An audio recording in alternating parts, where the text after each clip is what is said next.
All right. And we are live. Welcome to the Iron Lords podcast, episode number 82. And it's another glorious Sunday, and we are back at the round table on the Lord's Day. I'm extremely excited about our special guest, so we're going to get right into it. I want to introduce a Lord who is not only regarded as our sister to the round table, but it's always a pleasure to see her at each and every E3 and Microsoft function. This lady is the epitome of a true gamer with her passionate streams, insightful commentary, and impactful contributions for female diversity and gamers of color. Introducing a member of both the grown women gaming and nerditude movements, the United States Naval Protector of the Realm, and our dedicated ILP stream team sister, making her debut into the realm of the Lords, my girl, Lady Lboogie. How you doing, sis? I'm waiting for the crowd. Like, let's go. You didn't need to be like announcing for like UFC or something. I get into it. That comes from that Saturday when they was playing that wrestling so hard. I know. Oh, I used to love doing it. Absolute pleasure to have you in the realm. You are a lady and a Lord at what you do. It's only right we have you here and show you proper respect at the round table. Are you ready to have some fun? Of course. Do it. And you know, we got the four horsemen of gaming, those original lords of the realm here at the round table with our special Patreon tier introductions, courtesy of Lord Deathsinger. Oh, finally! Oh, it's about time. Y'all better be ready for this. Yo, I got a question. Though. I got a question before I get lit. Before I get lit. Where them MPDs at? Where them MPDs at?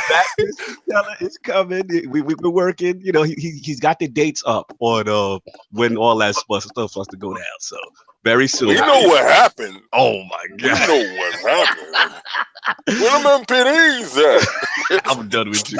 Yo, this is the first month. MPDs is late. MPDs is late. So let's get these special tier Patreon introductions out the way. My co-host with the co-most, my brother from another mother, the difficult game conqueror, and the knee bender of the young wolf. Also, this Lord has collected every amiibo released and is the biggest advocate for Nintendo Online you have ever seen, and recently revealed his epic Bowsette collection. My man, Lord Addict, how you doing, sir? He knows about my amiibos? How'd that happen? This is Deathsinger, like, man. Why do you be talking about my amiibos? I told you that's like confidential. What you been playing, sir? Besides I'm playing Assassin's Creed Origins. Would you? Yeah, Assassin's Creed Origins. All right, no doubt. And I know you got a lot to say about that. Cooled off on Destiny or just taking a little break playing other things? To be honest with you, once I beat the raid, like I kind of dropped Destiny for right now. Yeah, you can break now. You've been going extra hard. I know that was your goal, so I know that's good. So now it's Origins, which I'm surprised you're liking. Like you're really liking it. I mean, Odyssey, excuse me, not Origins. Well, I wasn't a big fan of Origins because I think mainly it was just I couldn't really justify the changing gameplay. Mm-hmm. Because I was a huge fan of the original one. So when they changed it, it was like a barrier I couldn't break. No doubt. But, clearly they're not going back. So it's neither drop the whole franchise as a whole or just stop bitching and play this one. I feel that. And of course, we have our most technical gaming lord, the solo gamer who lives for the single player selfish experience, and also the Sostradamus. Mr. Offline Profile Illuminati and Lord Patreon of the Iron Bank. Also, leader of the Switch hate movement and is the president of third-party games remaining 360p on the Nintendo Switch. I like that one. I like that one a lot. My man, Lord Sob, how you doing, sir? I have no comment. That's Deathsinger going in on us. Oh my God, Deathsinger's going in on us. I don't know. Maybe Deathsinger got something going on that we don't know. I know. Yeah. Deathsinger hacking our private accounts or something. He's on your Twitter, and it's really you're part of that Switch hate movement. We just don't know it. You live in a double life, man. You need to stop it. No, bro. What's going on, son? What you been playing, man? Chilling, man. Doing well. My Yankees got out of Boston with a W. I'm happy about that. Already know. Yeah, been playing most. I had to say, man, Lara Croft got thrown in the bushes, and I'm sorry, Laura. I'll get back to you, but that Horizon and then Assassin's Creed, man, like Horizon, Assassin's Creed just took over, and that was that. Like, hit you with the 1-2. Yeah, man. Laura got put to the side, but Laura, I'll get to it. Any Laura never loses. games on Switch you've been playing? According to Deathsinger? I know, Switch has been in the bushes too, to be honest, man. Yo, I've been so amped to I haven't been working as many hours the past couple of weeks, so I've been so amped to get home and play my console stuff, that this Forza and this Assassins, that honestly, like, I'm on lunch break, I'm not really even playing. I'm not playing Switch. I'm like, Nintendo need that upgrade already so they can start getting those games. They game up. Their legs look weak. Somebody ain't giving them. They ain't need their string beams. No doubt. So that's been pretty much it, so? That's pretty much it. Yeah. No doubt. All right. And of course, we have the Incredible Hulk of this, aka the Excess Gamer. Ooh. The Lord of Combat Sports, who is a man of his convictions, demands nothing less than that premium experience, and is the leader of the Fraud Alert movement. Ooh. Also, Lord of the Who Did That For You movement, leader of the PlayStation Classic and Brony movement, and official spokesman of why the Nintendo Switch is the greatest console ever. Beloved, Lord Kid. Yo, that is my dude. That is my dude. And I told him, don't let anybody know about that. And he just sat there and ran his mouth. I was supposed to be letting that go on Combat Talk this afternoon, and this is what I get for running my mouth. I knew I shouldn't have said anything. Look, man, you can't be telling our secrets away like that, okay? Like, sometimes when you sipping on that water, you gotta be careful. You might let something slip. Hey, never know. What it was is no one knows that, but he was at E3 and he gave that extra drink to King David and got all the information. Got all the tea. I spilled all the tea. I shouldn't have did that. No, man. We gonna get into anything you've been playing? This week it's been a very crazy week because from jumping in between getting my characters up to 600 in Destiny to getting my Spider-Man time in. I don't hear you saying anything about my Spider-Man time addict, man. What's good? I got all those book bags, my dude. I open up everything. I don't hear you saying nothing about my little achievements, my dude. Like, you got a lot of your mouth be running very hard. Did you finish? Did you do? Yeah, you on my timeline. You looking in my joint. You like, hey, what's going on? I want you to understand. When you can see my achievements pop up, I'm pretty sure when a game is worthy of your time. Yeah, it's called money. And money. I can't with you, man. I cannot with you. Get the play. Oh my!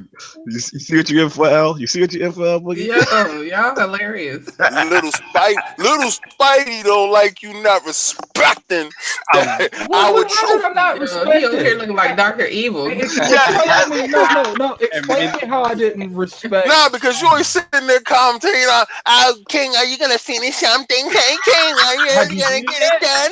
King, I'm just trying to. No, because I'm getting everything out of it. Unlike you talking about, I don't want all the book bags. I don't want all the book bags. Like you Dr. Evil, King. They go in. I know, man. I don't want all the book bags. I want all them book bags. I want all the book bags. Tell you he gonna sit there and say God of War was a worse in the game. Bushes. It's in the bushes. Check it out. All right. So I was playing the Forza, which looks incredible. It looks insane. Like that's the Game Pass. Oh, brothers, some people's lives are over. And then I was playing Octopath Traveler, went in on that a little bit. I gotta get that done. I really like that game. Dusted I off gotta the get Switch. that game. Deathsinger telling the truth. I told you he was inside my DMs. So you've been doing the Octopath? You've been getting it on? Yeah, I did that, and then it was like one more other game that I was trying to squeeze in there. But these dudes, every time I get on, man, I get messages, man, and they hit me up. Oh, shout out to you frauds. You fraud frauds. alert. Oh, y'all went to your account, found out you wasn't on ILP anymore, right? Oh my God. All of a sudden now y'all like, help, LordCognito. I checked my account and I've been booted. Yeah, I told you for no reason though. Some people got but you know what? Sometimes listen, when you spray that Uzi, sometimes casualties had to happen. So, Thanos the whole clan. Yo, I stood there and said, I said, I told you, you better start jumping inside people parties. You better start inviting and talking to people. Oh, you didn't want to do it, right? Oh, I didn't see your name. This is how I chose who got. You ain't never jump in my party. I ain't see your name. So word of advice for future clan members and for current ones, just stay active. Obviously, we know about that. But yeah, we do want to promote. King is right from the sense that we do want to promote people engaging with each other. Like, so if there's someone on that clan roster, please reach out. Also, like I said, King, Tack, myself, all the guys that you see are on, because at the end of the day, we don't want it to be a situation where it was now, where it's like everybody's kind of in their own pocket with their own little 2 or 3 people. We're a clan. It should be no LFG in anything. When I see a clan member LFG and somebody for Nightfall, and we have 3 pages of people, you don't need to be there. You need to go. Lady Delilah's in the chat. She said, I played as early as next week. She said, I hope I'm still on. Or she said she's good now. Okay. You ain't get sniped. Lady Delilah, I'm gonna tell you, Lady Delilah, I'm gonna tell you, because you was on the fence, but you family though. See, that's the thing. You family, so you got that pass. I looked, I was like, nah, her. Let's go skip down next one. No, not her. Because your name came up, and I was like, nah, shout her. out to Rage Virus. Shout out to Reaper. They caught mad bullets for no reason. They be in my journey. I want to give them a shout out. You know what I'm saying? Also, not Buddha Time. Who's it? My man Tipsy, Lord Tipsy. He was in there. He's like, yo, I got caught out there, I think Buddha Time got it too. I think Buddha Time got it too. Halo asked me last night because he was playing. He's like, why am I not in the clan? I was like, I don't even know, man. Exactly. See, what it is they do the shooting, but I gotta speak to the families. See, that's the problem.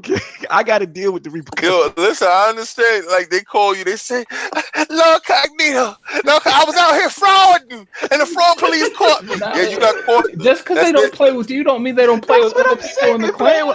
You better be glad you ain't get it. I had that snipe on your neck, too. I was like this. I was looking. For the youngest, see you mad. I was in the bushes. Yo, Cognito, I was in the bushes. I saw Lord Addict name pop up. I said just like this. Oh, it's a good thing I'm an admin. The only person that can kick admins is Cognito. Everybody know how to get back in, how to wiggle back in. They make Cognito help. And that's what you got, King. That's it. I'm good, man. We gotta go. We gotta go. And of course, we have the gaming ninja himself, LordCognito. Also, leader of the Nintendo Labo is Game of the Generation Club, supporter of Amiibos for Happy Meals movement, and the Lord who agrees Life of Black Tiger is the very best game on PS4. The Shinobi, LordCognito. What is going on? He's killing me. Deathsinger. I ain't know about your Labos, though. Yo, shout out to Def, man. Taking advantage of the Patreon team. Man, I feel like he low-key went to our therapist or something like that. Was like, tell me all the juicy stuff. Def listens to the show. He was very meticulous with these intros. He told me exactly what he wanted for every Lord. So shout out to him. Like I said, this is open to all the Lords. One of our Patreon tiers. If you want to do a silly intro for us, as long as it's respectful, you know what I'm saying? We all down for it. It was good fun.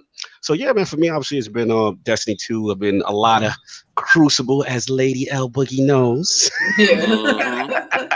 I've been really grinding. I'm trying to get that Redrix, girl. Like, I really want that. that. I thought you was trying to get that malfeasant. You didn't. I've been doing Gambit. Getting the meatball. Yeah, but here's the thing: I don't get the meatball. The boss don't never come out. I've been doing. I haven't gotten them either. Yeah, so I've been. I know somebody that got them on the second trial. To be honest with you, I've gotten to the point if I don't have 3 people to go into Gambit with, I won't even touch it. Oh, no, I'm nice again, bro. I'm nice. Like it's not that. It's just like so stupid. It's not that. It's if you go in there with random people and you even play a semi-competent team, the moment their primeval pops up, they're going to kill them instantly. See, but here's the thing: like as the warlock with the well. What I do is I'll place it in the back of the map. First of all, I used to sleep at the counter people invading.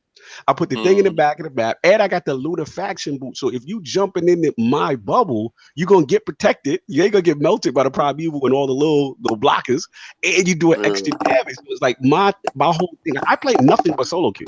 Like I haven't played Gambit with anyone. Like I've been and literally winning. Like my rank is crazy, but it's just that class for whatever reason is really good.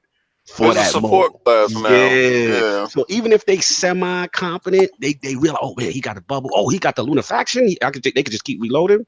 So that kind of thing has been going on for me with that. If it's not my if it's not my daily, I'm not going. I'm with that. I know what I did. We jumped on you. Was like, I got Gambit. I gotta do it. Yeah, I used to play it all the time. You know, without other people. But once you do it once, and you're just like, how? Like I've literally had it to where we summon the primeval first, and they summoned theirs like 3 minutes later, and they melted him so fast. Oh, I got it. Want me to tell you the hustle? Well, no, I know the hustle. It's just I'm not communicating with the other 3 people. To do the hustle. Yeah, right. I feel you. What you said, L? I'll cut you off. Oh, I was saying that I have the same problem. Like you go in and people act like they don't know what they're doing. Like people getting caught with 15 motes, still trying to kill people, still dying. Like, what are you doing? As soon as you have 15, take your ass to the well. Like, exactly. People doing too much. Yeah, and then people don't know what to do. Like you're like, I blame it on the bounties. YouTube out there for you. I agree with King. I feel like their bounties should be restructured to a point because I feel like it's kind of like completely defeating the purpose of having teamwork when you're asking people to use guns they don't normally play with. You're asking all this nonsense that people don't even do. So now you probably the first couple days of every week, it's like literally they're gonna be playing with stuff you know for a fact they don't care about. So that powerful you got to do it. It's a bad experience for me. It's a bad experience for the people playing. Like, or you catch that dude that did his bounty and he just bounce out and leave you in the middle of the map. I'm out. That's dirty. Yeah, I done got I done banked my I got my high level game. I'm out of here. I just sit there like, are you serious, bro? No, it's just me in a match. So yeah, it's been that. Like I said, I'm so mad. I still haven't got a chance to really touch Forza Horizon because the day I was ready to play, I'm stupidly did the backward download from the app, but when I came home, I thought it was already installed, and that thing is like 60 gigs or whatever. Yeah. So I was like, damn, and then I got back on Destiny, and also obviously this is the police too, so that's been going on. So we're gonna do a little brief. I'm gonna have to spare you, Lboogie. Though we have to do a brief UFC recap. Obviously, this is a big. I know what happened, but go ahead. Oh, okay, I got it because I don't want to bore you to tears. But we got to talk about it. I like that. You see that Combat Talk King is here. Yeah, There's King in the room. Combat Talk King has returned, and he's been requested, and yeah, let's just get into it. I want to start with Sov real quick. Sov, did you see, before we get into the main card, which is what everybody here for, but did you see the other fights on the undercard side? No, I missed all the undercard because I was out with the Lords. I was out with Lord Kai Batu, Lord Marlones. I took one for the team. Yeah, so went out there. We refunded our Venom tickets to you. You had that popcorn? You had the good popcorn? That's good. I got you that premium popcorn. Delicious. So you saw Venom. Were you pleased, spoiler free? Were you pleased? It wasn't like, I don't think it deserves that 33 Rotten Tomatoes. Like I thought it was a serviceable movie. I mean, we've seen far worse. Like Fantastic Four, Green Lantern, considerably worse movies. This movie, it was slow. But once it got to the Venom stuff, it was cool. And I thought Tom Hardy was a good Eddie Brock and a good Venom. I thought his voice would annoy me. It was a little weird. But, I mean, the dynamic between him and the symbiote was good. I thought it was fine. It was fine. I think, to be honest with you, from like what I've seen, I think the fact that you know, it's based off Spider-Man and they're coming off the Spider-Man hype and there's not Spider-Man in it. That's it. Might have hurt the movie overall. Yeah. It was like God of War that didn't have Spider-Man in it. But so the answer, the short answer is no. I missed all right, so let me do the recap. All I saw was the co-main event and the main event. All right. You know, first of all, UFC as a card, it was absolutely lit. You know what I'm saying? Undercards. I'm just going to talk about some of the key ones for me. Obviously, Derek Lewis versus the Russian cat. I forget his last name right now. That was arguably, I could easily have been fight of the night. Great fight, back and forth. He busted Derek Lewis' orbital bone. Couldn't see. Like, it was bad. It was looking bad for Derek. There was a couple times where he was getting hit and he's completely turning away. So I was just ready to rip him. Like, first of all, your cardio is terrible and you're looking bad. And then in the third round, shout out to Buddha, know what I'm talking about. He caught him with a 2-piece that was so crazy. Linked this boy back. And he was getting dominated pretty much the whole fight. And shout out to Derek Lewis because he had one of the funniest post-intro interviews I've ever seen. Like, because goes up to him. He's like, yeah, so how'd you feel? And he's like, yo, Donald Trump called me and told me we got to get these Russians out of here. So, and I'm like, bro. Then not even that. Like, right after he wins, like, he takes his UFC fighting shorts off. He's just in his boxers. So they like, what's up with that? He's like, yeah, my balls is hot. And I'm like, what is going on with this guy? Like, it was a crazy fight. His post interview was insane. Please watch that. It's on YouTube. It's everywhere. Wow. Yeah. Lady Infamous. I'm not gonna look at my balls as hot guy. The balls as hot guy is not gonna get checked out. He's done. No, you gotta check him out. He made amends for the Francis Ngannou fight. Like this. You know what it is? So what's up, Cycle in the chat? Black Peas. Yeah, always got the interviews. See, the thing is, he still looked bad, and I was ready to rip. I'm like, how you can still look bad after the Ngannou? And I know he got caught in the eye. He thought it was a poke, and Herb Dean was just letting them rock. So I'm just like, all right, bad officiating all the way around. He looks bad. I'm ready to go off on him on Twitter. And literally the last round, 2-piece. He kept catching him with the right hand, and then he 2-pieced him and linked him. It was crazy. So that was that. Fight of the night, though, in my opinion, forget the main, Showtime versus your mans. You know what I'm saying? El Kakui. Let me tell you right now, that was Tony Ferguson. That was the fight of the night.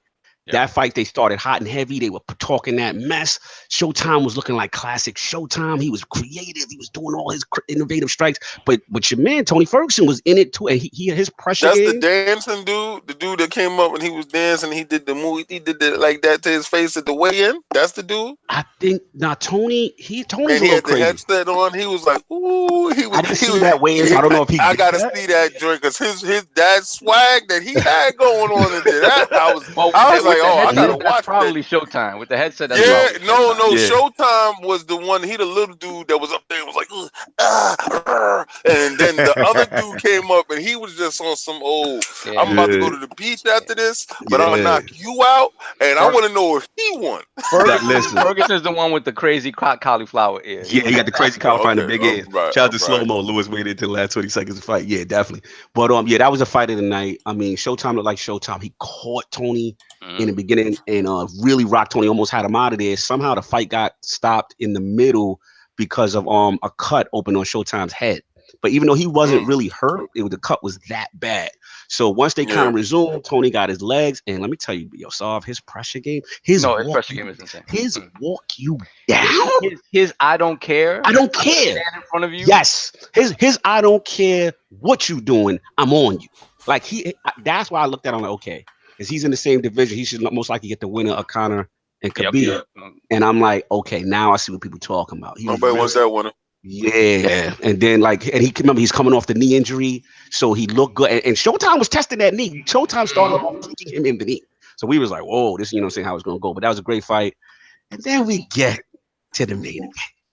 Here we go. Now I'm here. That's why I'm here. That's what Combat Talk is here. King laid it down. You know what I'm saying? Now, King, you want to start off, or you want me to set it off with my feeling on it? I just want to start off what I told you. Yes, you did. Yes, I told you that boy get on the floor and he swim like a fish in water. He get on that floor. 3 seconds into the fight, Conor throws a jab. He said, okay, cool. Slips to the left. Conor goes to throw the right. Guess who's on the floor with Conor? That dude. That dude. He got that ankle. He said, nah, bro. Conor the whole night had the face that everybody has that fight Floyd. What the hell is going on? What the hell is going on? Man. Yo, his capture your 2 legs, his capture of the 2 legs, and then he doesn't let go. He doesn't let go. He doesn't let go. See, LordCognito privied me to this little information. Your man's wrestles bears as a baby.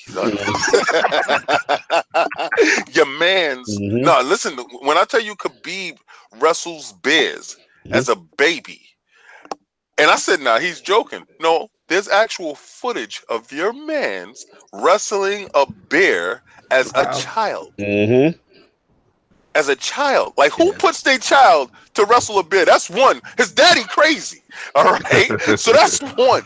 But all right. And just to give you a little bit more insight to understanding exactly his press conference at the end, when he said, you don't talk about a man's religion, you don't talk about a man's country, and you don't talk about a man's daddy. Your boy Conor did all 3 of those things. All right. Now he messed with Russian gangsters. Conor brought that up. Your boy, he said he got finance. He was down with the movement. Conor, see, Conor is a flashy entertainment dude. He's the entertainment dude. Remember, LordCognito, remember when Evander Holyfield was fighting Mike Tyson, going to fight Mike Tyson? This was the shades of the same thing. And we always knew, me and Cognito always knew, Holyfield was going to beat the brakes off of Mike Tyson when it get rough and ready. It was just going to happen. Stylistically, we always saw it. Inside that man, there was dog inside that man. And he was going to rip you apart, given the chance. I saw Khabib. I saw 7 fights. I sat there. I talked to LordCognito the night before. I watched 7 fights of him. Because he asked me, he said, what do you think? I said, I gotta be respectful and watch this man's last 7 fights to see exactly. And I'm sitting there, I'm doing the check marks. And I said, this man is the devil. I'm done. This man is not the man that you want to be with, because every puzzle, every Rubik's Cube that was sent to him, because they probably tried to snipe him to get him out of there because he's boring. He's boring. He wins. He's boring. He wins. He solved it. He changes the Rubik's Cube every time for every color to match. You're not gonna beat him unless he gets tired and old. That's it. Let me jump in, man, because I thought the fight was I was checking out how, like, emotionally how these dudes came into the ring and all that, and I thought the energy was good, you know what I'm saying, on both sides. Khabib looked confident, kind of had his little swag going. He did the strut. I'm like, okay, you know what I'm saying? So when they get it on, you know, I actually thought kind of did a good round. So did you watch the main event? Yeah, the 3rd round. I thought the first round kind of did very well, as far as better than I thought he would do. Keeping the distance and actually, although Khabib got the takedown, I thought that Conor did well trying to scramble out of the takedown. And I felt he didn't take any damage, and I felt he wasn't exerting a lot of energy when he was down. I'm like, okay, I got to yell fraud on that right there. Wow, I gotta yell fraud on that. I gotta yell fraud on it because I watched the fight 6 times this morning. I fell asleep watching it again. It's on repeat upstairs. No, that go look at it again. I watched it 3 times too. He was not wasting it. He wasn't getting caught, and he wasn't wasting energy. The issue there is that Khabib was on him, so he's making him carry his weight. So he's exerting some energy there. But the fact that he didn't take a lot of physical punishment. Khabib didn't throw any real punches in that first round. He was just. I thought, honestly, I really think this guy had a checklist. Like, really, I think he was that sadistic that he had a checklist and said he was going to follow this checklist until the finishing. Until the bare naked choke. I think he's definitely methodical that way. I think. What surprised me is when he was willing to stand. The moment he stood with Conor and he caught Conor, I said it's over. The key. Shout out to Dax in the chat, because that's when I knew the fight now is going a whole different direction. Because first of all, his ego wanted to show that, hell, I'm not going to run from you on stand up. 2, I got to make you respect me up here. So that's the thing. When you catch a striker if you're a wrestler, but you catch the striker now is messed up. You know what I'm saying? Emotionally, because now he's got to look at the takedown and he's got to look at, you know what I'm saying? If you're going to, you're all exactly. So completely agree with you there. So round 2 changed the fight. That cracking of Conor, big time. And then the only thing I was going to say, and I'll let you go, Saab, is that round 3, I actually thought, first of all, Conor did good. Conor did good for getting up. He was tired. And I was like, okay, he's getting takedowns off. And Khabib looked like he was slowing a little bit. That was the only chance, in my opinion, Conor had to win. Round 3. You know what I'm saying? Yeah. After that, he did his stamina was done. And I gotta call it. I gotta call it how I gotta call it. So I'm like, he quit. He wanted out of there. It wasn't even a serious choke. It was a neck crank. Not saying that don't hurt. All I'm saying, getting choked out. Yeah, he could breathe. He could breathe. He wanted out. We saw that with Nate Diaz, because when Nate finally got him down and he's tired, he wants out. I gotta call that. You know why? You know why? Because Conor has been, he's been quoted many a time saying, you know what? Nobody can stop me in there. Exactly. I can go all day. And as soon as Nate got around that neck, done. As soon as Khabib got around that neck, done. Can't respect that. I gotta respect the fear to throat choke. Like he probably got a real fear to throat choke. Like y'all not really sitting there respecting the man's fear to throat choke. I hear that. If you touting yourself as the number 1, can't talk that. He's selling tickets though. He's selling tickets. I get that. But he's not that dude. Exactly. With the mouth that he got, he can't. They gotta drag you out. Shout out to Bisbing. He get leaned out or he get choked all the way. He talk his talk, and that's that. Yep. It's all right. Listen, I'm gonna give you the skinny on your man Conor. Conor got fat off those Mayweather bucks. Of course. And when he was standing up there at the weigh-in, I'm not looking at a dude's butt, but I saw cheekage, right? Yeah, and his cheek was too heavy. He had too much butt meat. I'm done. I went and saw and trust me, I went and saw previous fights. And I said, that's it. The weigh-in, he made weight, but the weight wasn't super conditioned weight.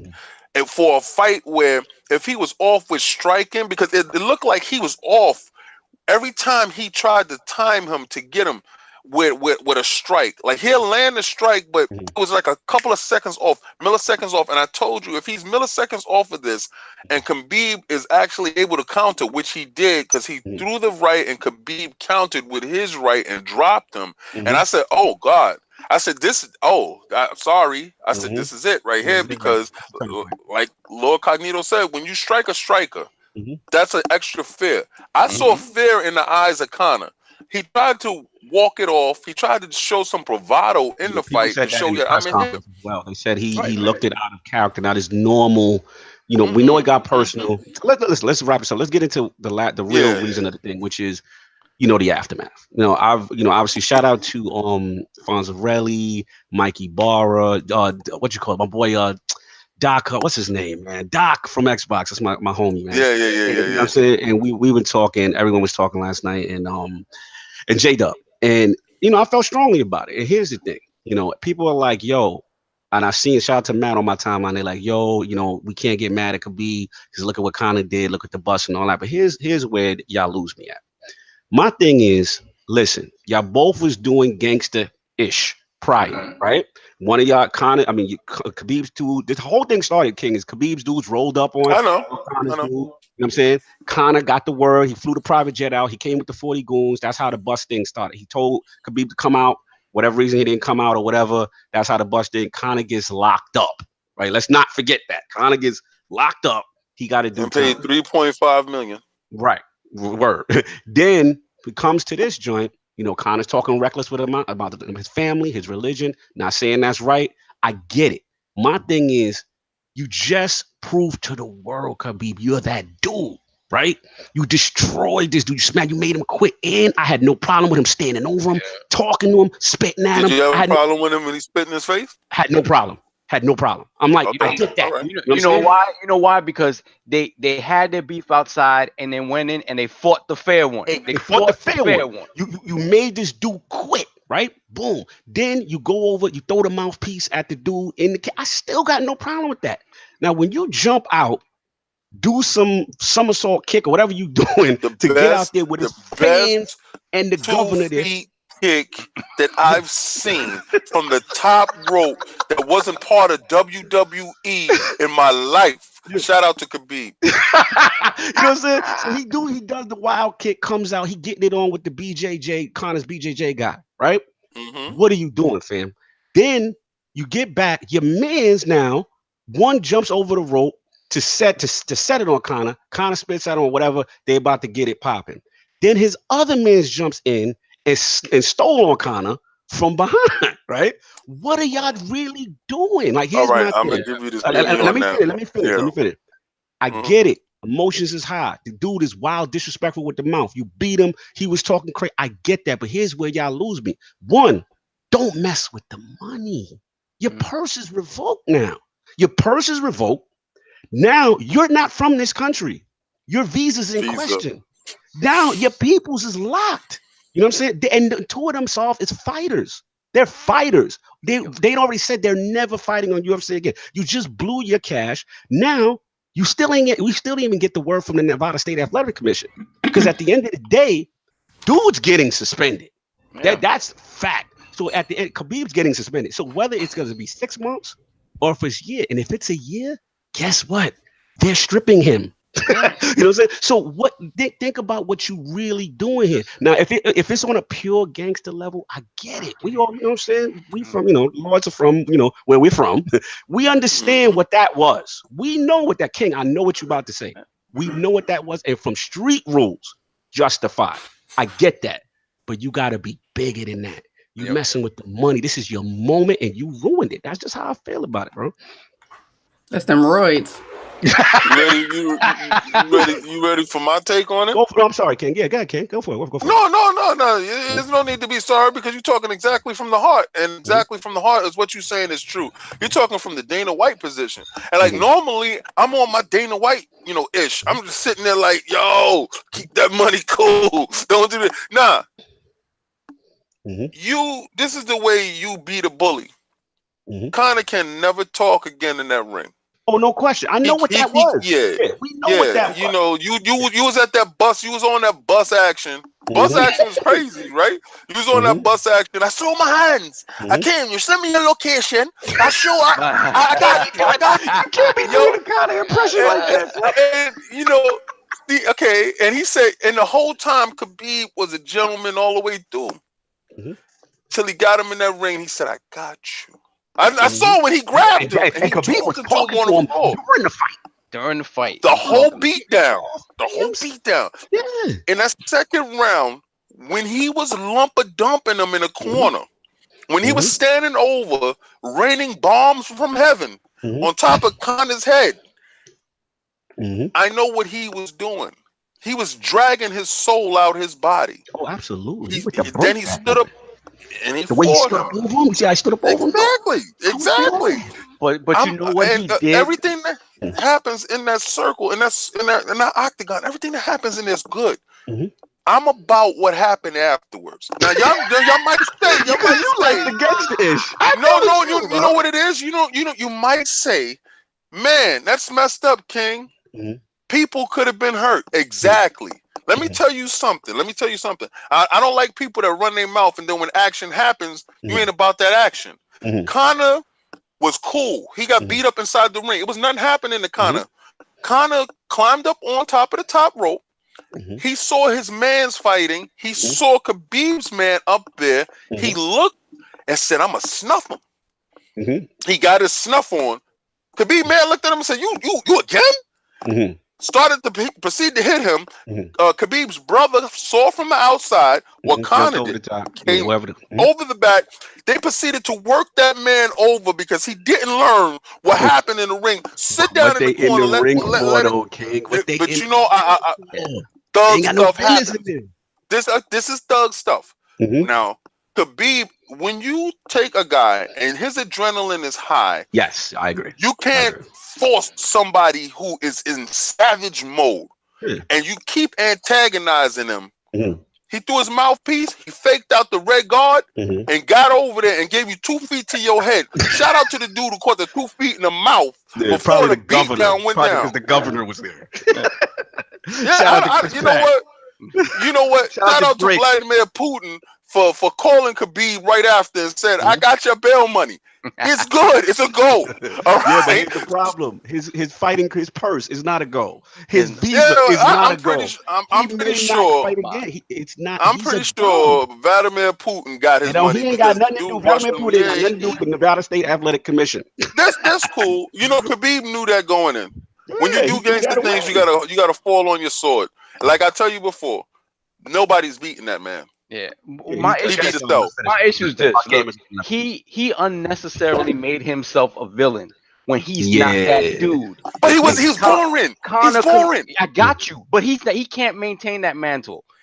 Connor can maintain the mantle. Like he villainized himself right now. That's not how he's gonna be moving forward. He can't hold that. That's not who he is, right? Crazy thing, so Connor ain't even pressed charge because you know he could have pressed charge. They went to him. They was like, "Yo, you can like King said, Connor should not, after this fight, he should not be able to say another word." Exactly. But by what Khabib did, he gave him that uprising again. Exactly. Because now what everybody talking about, yo, the rematch gonna be lit. Yeah, Connor. It ain't gonna be no rematch. It doesn't matter. If he had just beaten him the way he beat him and stood over him dominantly and just stared at his corner and just walked away, it would have been. I like the scrum. Belt on him, it would have been. Yeah, I like the scrum on him. Go ahead, King. Let's he messed up. Are we good? I like the scrum. I don't care what you say. No, I think people was talking more about the scrum. We got to shut the bully up, and you got to pick I got to take him off of here. And then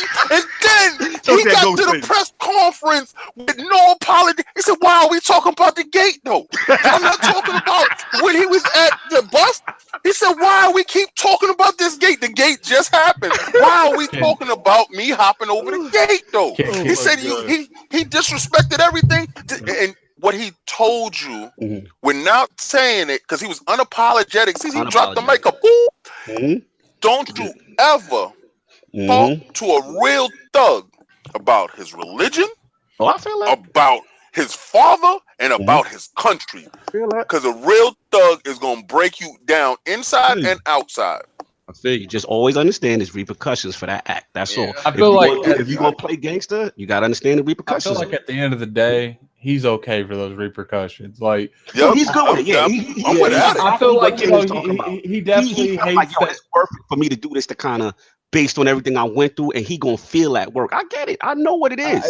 Like to be completely honest with you, like the stuff that Connor did with that bus, if that would have been anyone else, they would have been out. And shout out to J-Dub because he made a point, which is, and the UFC, let's be real, they've been enabling Connor, and that they use that in the promotion for this fight.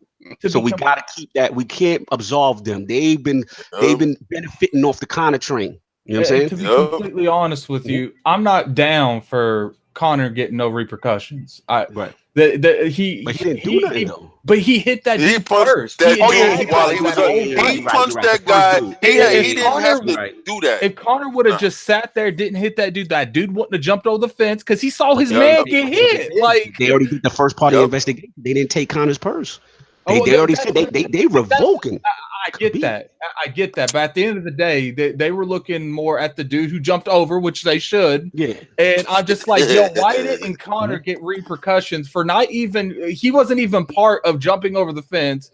He tried to jump over the fence, but they grabbed him first. And then when he couldn't do it, he hit the dude for no reason, and he got no repercussions. Well, we'll see what happens. So he got repercussions. Actions happened on him. I saw the best body work the whole night right there in that corner.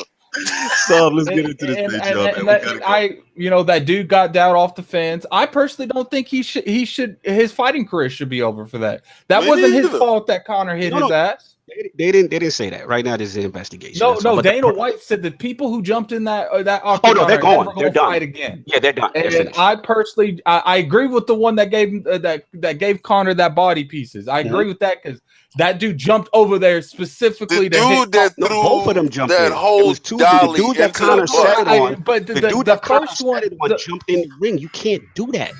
Can't jump. Everyone jumped in that ring. The dude who threw the dolly into the bus into the window, that dude should have never fought again. But being that he's bringing bucks to the stadium, it's a double standard. They find a way to get him at the letter he shouldn't have went in that ring. I get it. He went over there. He jumped on top of that. He wasn't causing no issues. He was on top of the ring. You jump in the ring, you approach a dude, you gonna get stolen. But he didn't approach him. He was on top of the He approached it and Connor snuffed him. No, that was the second one. No, that dude didn't even see him there. He wasn't even looking at Connor. Yeah, Cognito, I'm gonna send you. I'm gonna send you the circled on footage. Yeah, because they got the circled on footage on this dude. Yeah, it's good. It was just a good combat talk after this. I got you. Listen, Solve. Let's get into this Patreon, bro.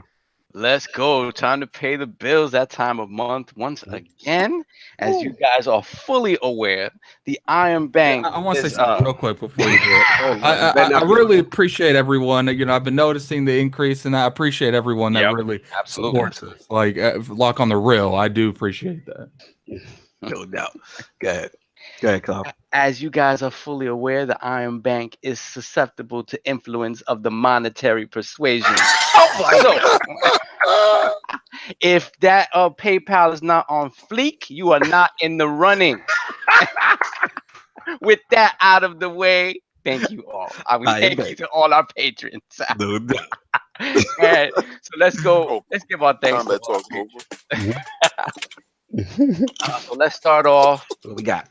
With Lord Corey Lydick himself, Lord Whiskey. Thank you so much for the support. Shout out to Whiskey. The PlayStation bra. Woo! Thank you, man. Got shout out to the new bra on the way. I seen it. Sir. The new bra's coming. Kareem 8. Oh yeah, congratulations, bro. Thank you. Yes, that's right. That's right. Congratulations. Lord Kareem H. Thank you for the support. Much appreciated. Well, that was salute, Kareem. That's the new joint. Yep, absolutely. New Patreon member.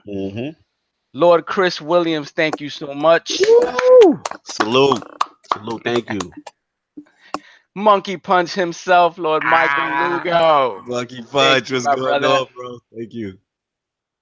The Lord of Back Compat himself, Mr. Bill Stillwell. Thank you, sir. Lord, salute. Protector of the realm right there. The Great Wall. Yeah. Salute. Lord Ricky Moore. Yes. Second week in Patreon. Thank you so much. Appreciate you, Ricky. Thank you so much.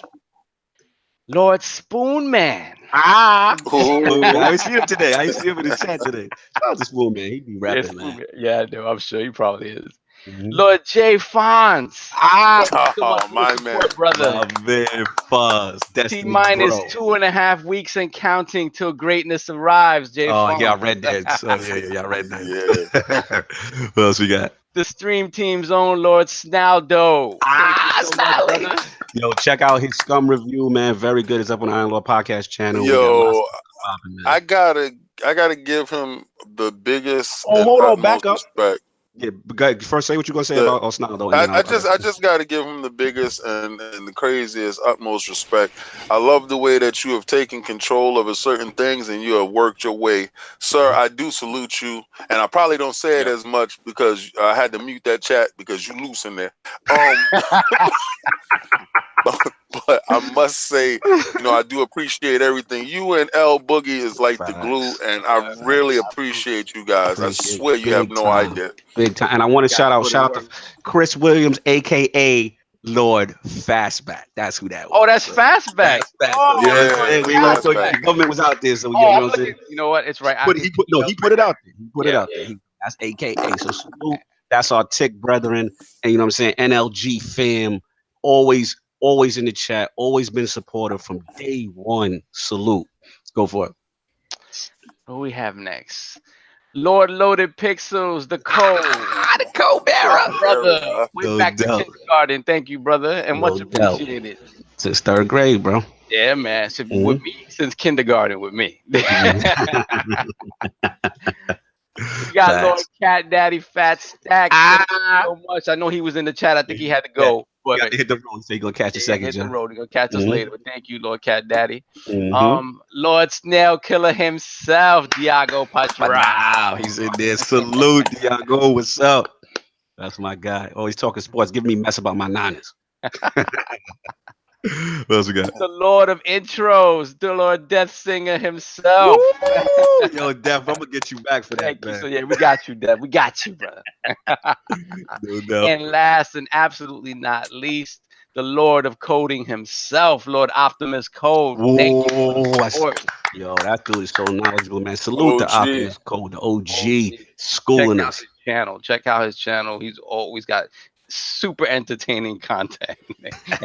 He gets down. He gets busy. So let's see what else we got. We got some winnings. We got some. What else? So this is game month, so we have a game giveaway in addition to our other game giveaway. So yeah, somebody might get that Red Dead paid for. Let's go. Let's rig these votes like we do. Rig these votes like we do. Hope those checks cleared. My Patreon's not. I'm not seeing anything. What's going on? The greasy palms of the iron. You got seconds. He got seconds to send that money through. What's up? All right, now, so let's start out with this $10 gift card giveaway, and that $10 gift card goes to There you go. Lord Spoonman. Congratulations! Salute Spoonman in the joint. That's what's up. All right. So give me a second. I have to remove certain lords from this because, guys, I just want to reiterate: just be cognizant of your tiers. Like you know, just so you know that certain things once that tier is spoken on, then we move forward and we have to remove certain people. So. What he's telling you is once your money didn't clear, he's removing you out of that pit. AKA, get the money back. All right, now the $20 gift card giveaway, and that goes to Lord Monkey Punch Michael Lugo. This man winning every month. Jesus. I love his luck.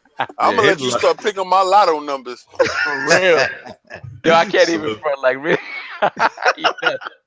The luckiest man alive, Lord Monkey. What else we got? Okay, give me 1 second. Now we have our T-shirt giveaway. Okay. Right. It is. Let's go. Cat Daddy. Cat Daddy has like every colorway shirt. There you go. Come on, random generator. To Lord Spoonman yet again. Wow. Yo, you got the worst random generator. Shout out to Lord Sol with the worst random generator. It's not random, man. It's that cash stack. Yo, did they say I was Spoonman or I was Cat Daddy? It was one of the two. That's your persona. Again. Salute, man. Salute. Congrats to Lord Spoonman. Wow, that's crazy. Yo, Hansel said, again? What is going on? Where's it relevant in the chat? I know Irrelevant's like, man, you guys. He said he threw his sub in the bushes. He said he threw his Patreon sub in the bushes. What else we got? Hold on 1 second. There's a few people I have to remove from here. Give me a sec. Those are people that didn't pay off. 1 second. All right. And the winner of our bi-monthly game giveaway is the game. Here we go. This is crazy. It is. It's the big one. Daddy. That's it. Jay Fonzarelli. He never won. This seemed legit now. Okay. Jay Fonz has won recently, man. Yeah. I think he won a T-shirt. He won a T-shirt the last time. One time. Yeah, he won a T-shirt the last time. And then Optimus Code won something, and he pushed it forward, and Jay Fonz won that. No, you're right. Matter of fact, it was Optimus Code. Yes. Salute to Jay. This is Jay Fonz's first big one. Okay. Salute to Jay Fonz. You know what? Yeah. He deserved it. Yo, Jay Pone is exposing us. Jay Pone boy said Jay Fonz won like 3 times. Jay Bone, are you part of the Patreon? Oh, good point. The Ford police sees you. Congrats to all the winners. Guys, just hit me up on a DM and we'll get those codes out to you. You might as well just send Jay Fonz like Diago. Yeah, but I'm sure he pre-ordered it already, so he probably he probably wants something else. But guys, I can't reiterate enough. Thank you so much for all the support. Everybody, every single month. The numbers have been slowly growing. Thank you so much. The one thing I ask of you guys is appreciate you guys being here every Sunday, supporting us on Patreon. Much appreciated. Pay it forward, man. Push it forward. Talk about the podcast to people that you don't think may have heard of us. Get the word out there, man. Like really, like you guys, the support you guys give us on a monthly basis, weekly basis is absolutely amazing to us, and we just want to continue for that to grow. So again, thank you so much for everything you guys do. Absolutely. And I'm just going to double down on what Sav is saying. And also, I now do our special announcement. First of all, thanks to all the Patreon subscribers. It really means a lot that you guys support us, listen to our foolishness, deal with our combat talk. Lboogie, like, he'll talk. I'm sorry. I know. She picked the worst episode to debut on it away, but we got to show love.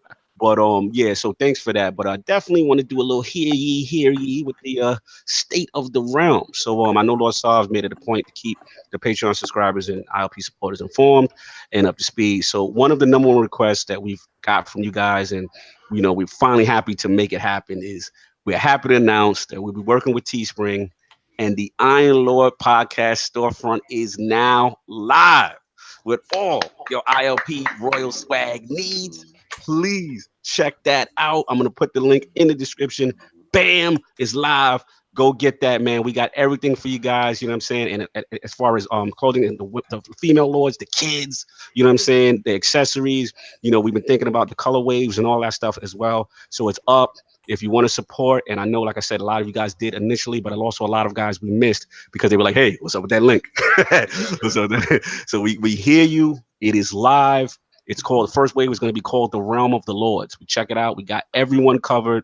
And thank you for your patience on that. It really means a lot to see you guys repping that Iron Lord shield. Them tights is nice. Thank you. The legacy. We thought about the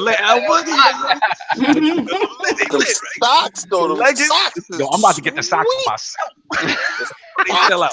So we got a lot of flavors in there. I'm gonna throw it in multiple times and in the chat. And it really, really means a lot to see you guys proud, wearing the gear, wearing the crest, wearing the Iron Lord shield. You are now in the realm of the Lord. So thank you and salute. And look out for more interesting takes on this stuff coming down the pipeline. Yes. It's not only going to be the shield. I know the shield's been out there for a minute. Let me explain. We got flavor covered. We got heat. First of all, get in there and get that Jay-Z green. Go get that. Go put your little arms in there, because if you got every color, he said, but I got every color, King. I hear you. You got every color. Shout out to Deathsinger. Do you love me? Do you hate me? Shout out to the Patreon intros, bro. Look, we got to get a show out of the business. Diago Portal said his girl's asking about Iron Lord's panties. Oh, Lord. Oh, my God. We got you. It's coming. But I'm looking at Irrelevant Native. You do fook nothing. The way Mayweather's. All right. So now that we got all that out the way, I want to give you what's funny? There's actually been some stuff that's been coming off on Twitter since the podcast started. Mm-hmm. Apparently, it looks like they're. Mm-hmm. You had to shut them up. Apparently, it's Guerrilla's hiring for multiplayer, so a lot of people now think Killzone is coming out. And another thing is apparently Crackdown 3 has a release date on the website for the 28th of February, so it's looked like it's been delayed a little bit. Oh, okay. So that's the latest from the Crackdown camp. That would be smart. Don't release it on that day. At least give it a week out or 2 weeks, right? Wasn't it already in February? Like they just said February. It was on the 22nd. It was on the 22nd. So maybe like a week. Days Gone, and you have Metro that day. You have a few other things. So yeah. That's probably the only reason why they delayed it, not because it's not ready. Yeah. So after we got the business out the way, all that good stuff. Thanks for the breaking news, Addict. Let's get into Lady Lboogie, her video game system history, her journey as a protector of the realm in the United States Navy, and of course, what led her to becoming members of both the grown woman gaming and nerditude movements. So Lady Boogie, let's start from the very beginning. What were some of the first video game systems you had? What got you into gaming? So my dad had me playing the Atari, like back in the day. Which one? I don't even know, because I'm just sitting on the lap with a controller. I have to ask him, really, but my first console that was like my own console was the Nintendo. Playing Duck Hunt on the wall. Ooh, did you have like did you have the zapper? Yeah, of course. Yes, of course. Yes. So that was the beginning of my video game journey. Nice. But I've had pretty much every system like throughout the years, or like my cousin had it. So I got to play through the Super Nintendo, the Dreamcast, the Sega, all of it. Like the original Sega. I had the original Sega. You had the Master System. Master System. Yeah, that's our talk. Yeah. Right. So I had the original Sega, and then my cousin got the Dreamcast, but then I ended up getting the 1 second, dogs. the dog said Dreamcast. Who got that Sega? Pick it up. The most inopportune time. Game Boys. I had the PS Vita. I've had everything really. Wow, you've had like everything. What about some of them the niche consoles? What about like the let me see, like the TurboGrafx 16 or maybe like a 3DO? I know that's kind of pricey. Yeah, no. She's like, nope. No, I stayed pretty much on the mainstream stuff. I mean, because being like poor, your parents like, what is this? Like, I'm not spending money on this. What is this? I don't even see this anywhere. Yeah. But I wish that I was able to keep a lot of those, because now you look back and you're like, I wish I had all these, But I'm gonna start trying to collect them again. Chief Tommy in the chat. Don't do that. Don't do that. What's your favorite console? What was your favorite back in the day? I just went last week because I was feeling real nostalgic. Man, my heart started pounding, and I said I'm gonna go get me back my Turbo Duo and go get me my Super Graphics, and I'm gonna start building back my NEC collection. I saw the prices that they was trying to rate me for. I said, man, if I had a time machine, I could go back and buy them at regular prices. I said, but now they raping people, so for my nostalgia, I'm not gonna pay the price for that. I'm gonna buy these mini consoles that come out. Yeah, I'm sure we probably should have done this like a few years back before all the nerds made it, or the frauds made it. Yeah, thank you. I'm with you. My favorite console, probably the most that I spent the most hours in, I guess, is what I would say, and that was probably the GameCube of all things. That's right. Yeah. So I had the GameCube, and I think that I spent the most hours on it on Monkey Ball of all items. Yeah. So I don't know. I played a lot of that, and then the OG Xbox, like I played a lot of that playing. What's that game called? Give me some OG Xbox. Fighting game. What they had the Dead or Alive? Girls Dead or Alive. That were flopping around. Yeah, they gotta be Dead or Alive. Dead or Alive. They had the best breath physics ever seen. Yeah, I'm telling you. I was like, we were like amazed as children. We were just like, what is going on? I played that a lot, and I also played their volleyball game. That game was soft porn. That game was not advisable. That was not advisable for kids. That was bad business. He was able to take pictures, and me and LordCognito was very inventive with our picture taking. I would confirm nor deny. Right? Yeah. So, I'm sure they gave plenty of little boys their first photos. They gave them motivation. That's what they did. Right. Motivation. We all wanted to be photographers after that game. Right. They got photo mode. Y'all know that? But, yes. And then probably my most memorable console would be the PlayStation 2, only because I remember it being such a thing. It was like such a deal. It was sold out everywhere. It was expensive as hell, and it was still sold out everywhere. Yes. But the thing was that my dad kept telling me, oh, you can't get it. It's sold out. I can't find it. It's too much money. And then Christmas Day, boom, there it was. Shout out to that. It's the setup. It's the setup. Yeah. So that was probably like, the most memorable gifting of a console. Any specific PlayStation 2 games that stood out for you that generation? No, because I think the game that I'm thinking about is PlayStation 3. Okay. Heavenly Sword. PlayStation 3. That was good. But on PlayStation 2, I remember playing Metal Gear Solid a lot because my cousin liked it. There you go. That was classic. Yeah, all I think of when I see that game is that noise, you know, that like, that explanation point when you hear noise. Yeah. Yes. Salute. But I played like everything. I play everything. I've always played football games. I used to be a beast in Madden 2003, right? Way back there. But you said what now? Yeah, well, no, I said now you're talking. We used to do tournaments. Oh yeah. What about that Joe Montana sports talk? Oh man, love that.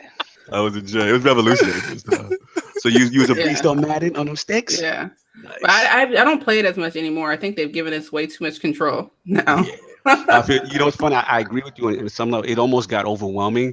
I kind of missed some of the times when the computer did kind of all the work, and now it's like you get control every aspect of life. I know. I'm like, I have too much control now. So yeah. But that's pretty much my gaming. I mean, that's very nice. After being in the military is when I really got into FPS, first-person shooters.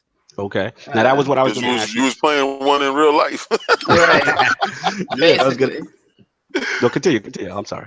No, you're fine. Go ahead. Yeah, no, pretty much I was going to ask you that because obviously, you know, what the Lords of the Realm we know you for, you know, is that Xbox love and a lot of FPS. We know you get busy, you know what I'm saying, in Destiny. I know you got busy. I got shot in the head 2 times from you. No, yeah. You know, got my back times too. Got my back at the end, you know what I'm saying? Yeah. Put that out there. But now you was getting busy and obviously Halo stuff, all that stuff.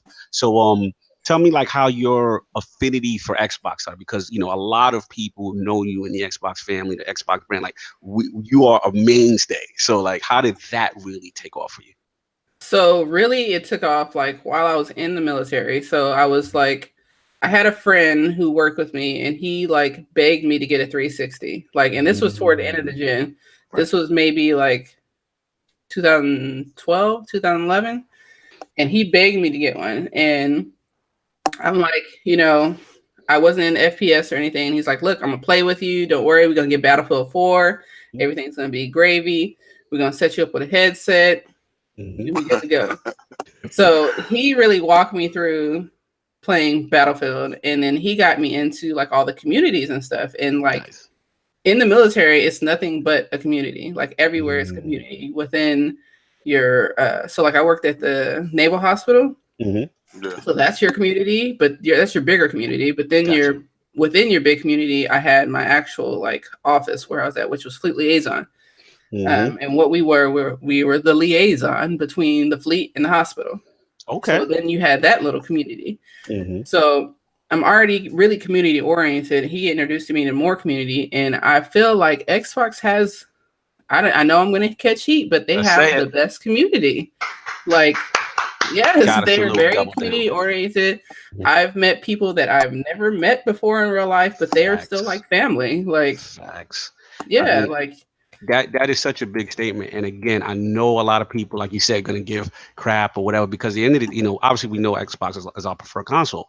But the thing that people don't realize, and I'm glad you said that, is not only do they have, in my opinion, some of the best community, like the execs, everyone, it comes from a pure place, like a true gaming place. And I feel that's different. I'm not trying to disrespect the Sony community or the Nintendo communities. It's just that the events, and like you said, like there's people, like when I met you, I remember my first fan fest. Like I'm like, oh, that's dope. Like, what's up? And I heard about you, and I met Inferno and all that through you. And it is just so cool. It's almost like a fraternal thing, right? We get together every year to see our family almost. And that's what a lot of people outside of the community don't understand. But continue. Yeah.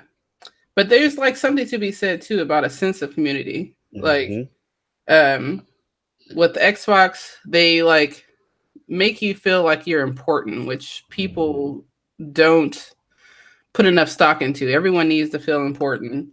Not to get too sappy, but it's like human nature to feel like you're wanting and needed. And I think Xbox does provide that. Yeah. Xbox wants us here. Or at least they put on a good face. They put on a good shot. I honestly have to say, because I met you there as well, and I honestly have to say, I play on PlayStation, and it's really an isolated box. To be honest with you, most of the games is single player games, so it's really like in the bushes, in the corner type of thing. And when you do get to have any interaction with other people, it's really aggressive, antagonistic type of things. Microsoft, which I've noticed, their games are a lot of cooperative games, and the fact that the Xbox Live is probably always up, never down like PlayStation Network. Yeah, I'm hear it, but I don't care. And the communication is definitely there because we have parties. We literally, we have lobbies. Yeah. Sometimes there'd be 12 people in there, and we got to branch off and be like, yo, come on, we got to go play this PUBG. Let's leave out of here. And I send you an invite, or we send Monkey an invite, and we'll slide off and go over there to keep that over there. But the community group is still there, and they just like branch off into different little sections. And I think that's cultivated more at Microsoft, because when Mikey Barra can jump inside your party, or Phil or somebody actually playing with you and actually communicating with you, playing Sea of Thieves or something like that, which is a cooperative game within itself, and it's in Game Pass. Hello, shout out. It fosters this family type of atmosphere, and I get that, I get that. Absolutely. Yeah, and for me, I think it's real big because like there was a period where I didn't play video games at all because I was, people tease you. They act like, especially for a female, like, what is wrong with you that you play video games? Like there has to be something wrong with you. There has to be some character flaw on why a female would want to play video games like avidly, right? So there was a big period where I missed a lot of games because I didn't play. Wow. And, then I got back into it, like I said, more so once I was in the military. But it wasn't until I got the Xbox that I really got into playing, because there was community, there people. It was easy to find people who were like-minded to play with. Like you said, PlayStation is very isolated. It's hard to like find people that are like-minded like you just off of the system itself. You know what I mean? Right. No, I hear what you're saying. They're doing a lot better now. They're doing much better now. And the PS4, it definitely, what I felt what they did better is they actually took a page from the 360. Right. As far as the party chats and the, getting the community going, because that was something that Xbox was always ahead of them. So again, we're not trying to the chat. We see y'all. We're not trying to make it a PlayStation bash. Yeah, no. I always have a PlayStation, and I've had all the PlayStations. So like people think because Xbox is my preferred console that I hate PlayStation, and like, no, that's not the case. And I don't buy into this BS console war. Like, you guys need to find something else to do with your life. Talk about it. But yeah, so that's really my story. I mean, I don't really have too much. I'm a mom too. I'm graduating this December with my degree in information systems, business systems, people. That's what came back from the military, almost done with my degree. That's what I'm talking and about. My hope is to work for Microsoft. That's what's up. Microsoft, y'all listening? Be the best community manager for you guys, because I think that's super important. She will be. You're fantastic on the stream team. We really appreciate what you do. And I just want to ask you one last question before we move on, which was more about the grown women gaming and the nerditude. Oh yeah. So like, I want to shout out your team. You know what I'm saying, Lady Infamous, Lady Delilah, Lady Sharice. You know what I'm saying? Of course, your boy. Oh, is it Lord Prophecy? Right? Is it Prophecy? Yes. Shout them. So how did you get started with the whole grown women gaming movement? And then also want to salute you too, because you were on like a panel or in the crowd of a panel at E3. Wearing that Iron Lord shirt. Humbly wearing the gray ILP shirt meant a lot to us. You have no idea how much that meant to us. So I want to salute you on that, as far as diversity, what I'm saying, and, women of color movement, as well as the grown women gaming and nerditude movements. How did that whole start? I mean, that's like you heard what I was just saying. Like, it's super important to me, really, because like I was shamed about my video game hobby. You know what I mean? So like, and we complain about how the characters don't look like us, how there's not enough like options to like make the avatars look like us, and how are we going to have that if you have only one set of people trying to make something that they don't know about? Like, you can't expect a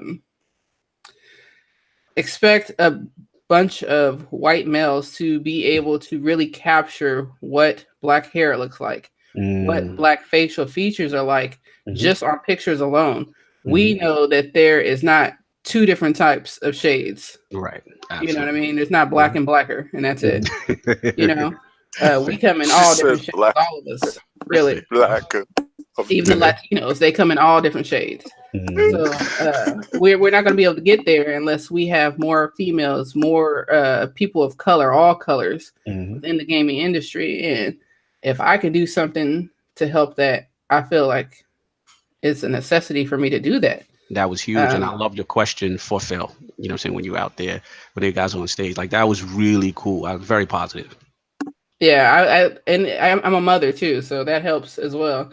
So when I see my daughter and I see her really enjoying the video games as well, I think, okay, so how am I gonna expose her to more coding, to more aspects of the video game industry besides just playing the games that she can thrive with, you know?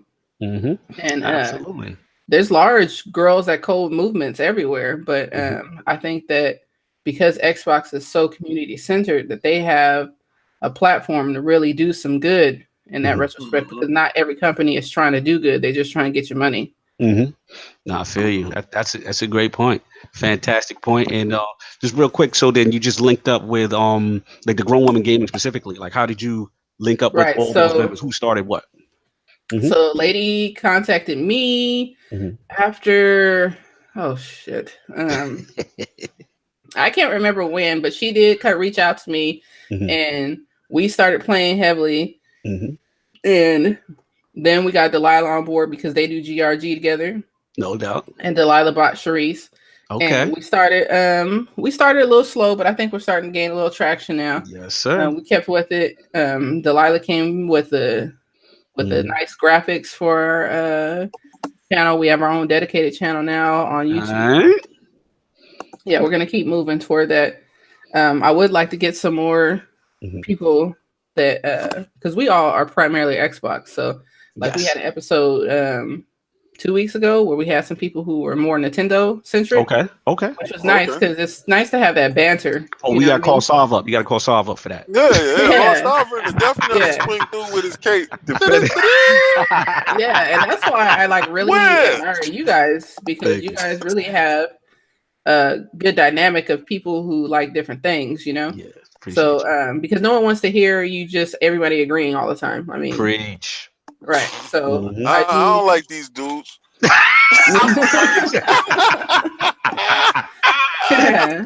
Don't worry, it shows. It shows. But yeah, so and then the Nerditude, I play with Prophecy. I joined Prophecy back when the Division was happening. I joined a Facebook group and I play with him. And you're like apprehensive because you don't know how dudes are going to be with females, but absolutely, he's the best. He's the best guy. He doesn't mind helping people. He's starting his Nerditude, and we're just waiting for him to get his PC, and then we're going to be rocking off with the Nerditude. The Nerditude is going to be more everything, anime, everything nerd, you know, everything nerd. Yes, I watch anime too. I'm like super nerd.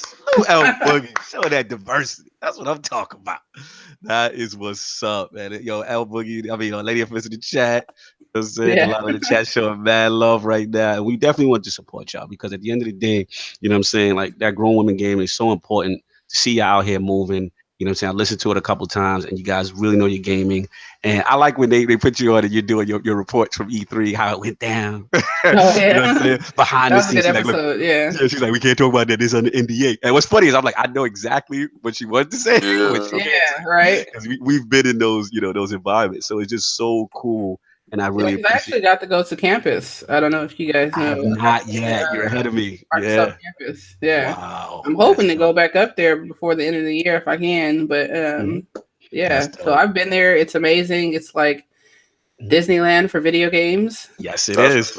Yeah, the Lords will definitely try to get that. The goal is 2019 to get that done. That's the goal. Right. Salute Lboogie. So of course you're in the room, so you know I gotta ask you the question that I ask all the guests. Tough question. Right. Top 5 video game franchises of all time. Either single game or the franchise. All right. Well, the franchise number 1 is gonna be Tomb Raider because I played almost every game on the computer. You know, like back in the day on my on my PC. Nice. And then super throwback to The Sims. And like all the Sim genre because I played Sim Ants. I used to play Sim. I remember Sim City. You used to play Sim City, Sim City. I was a big Sim City fan.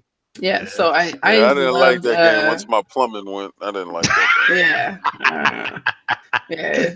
Were you building your sewage plant next to your water plant too? Exactly. Yeah. Long as why you are know. all my people getting sick? It kind of made sense at first, but then when you really thought about it, it really didn't make sense. Yeah. That was me. So we got those two. We got Tomb Raider. Okay, we got those because I started back on PC gaming. You know, let's go. I feel you respect that PC.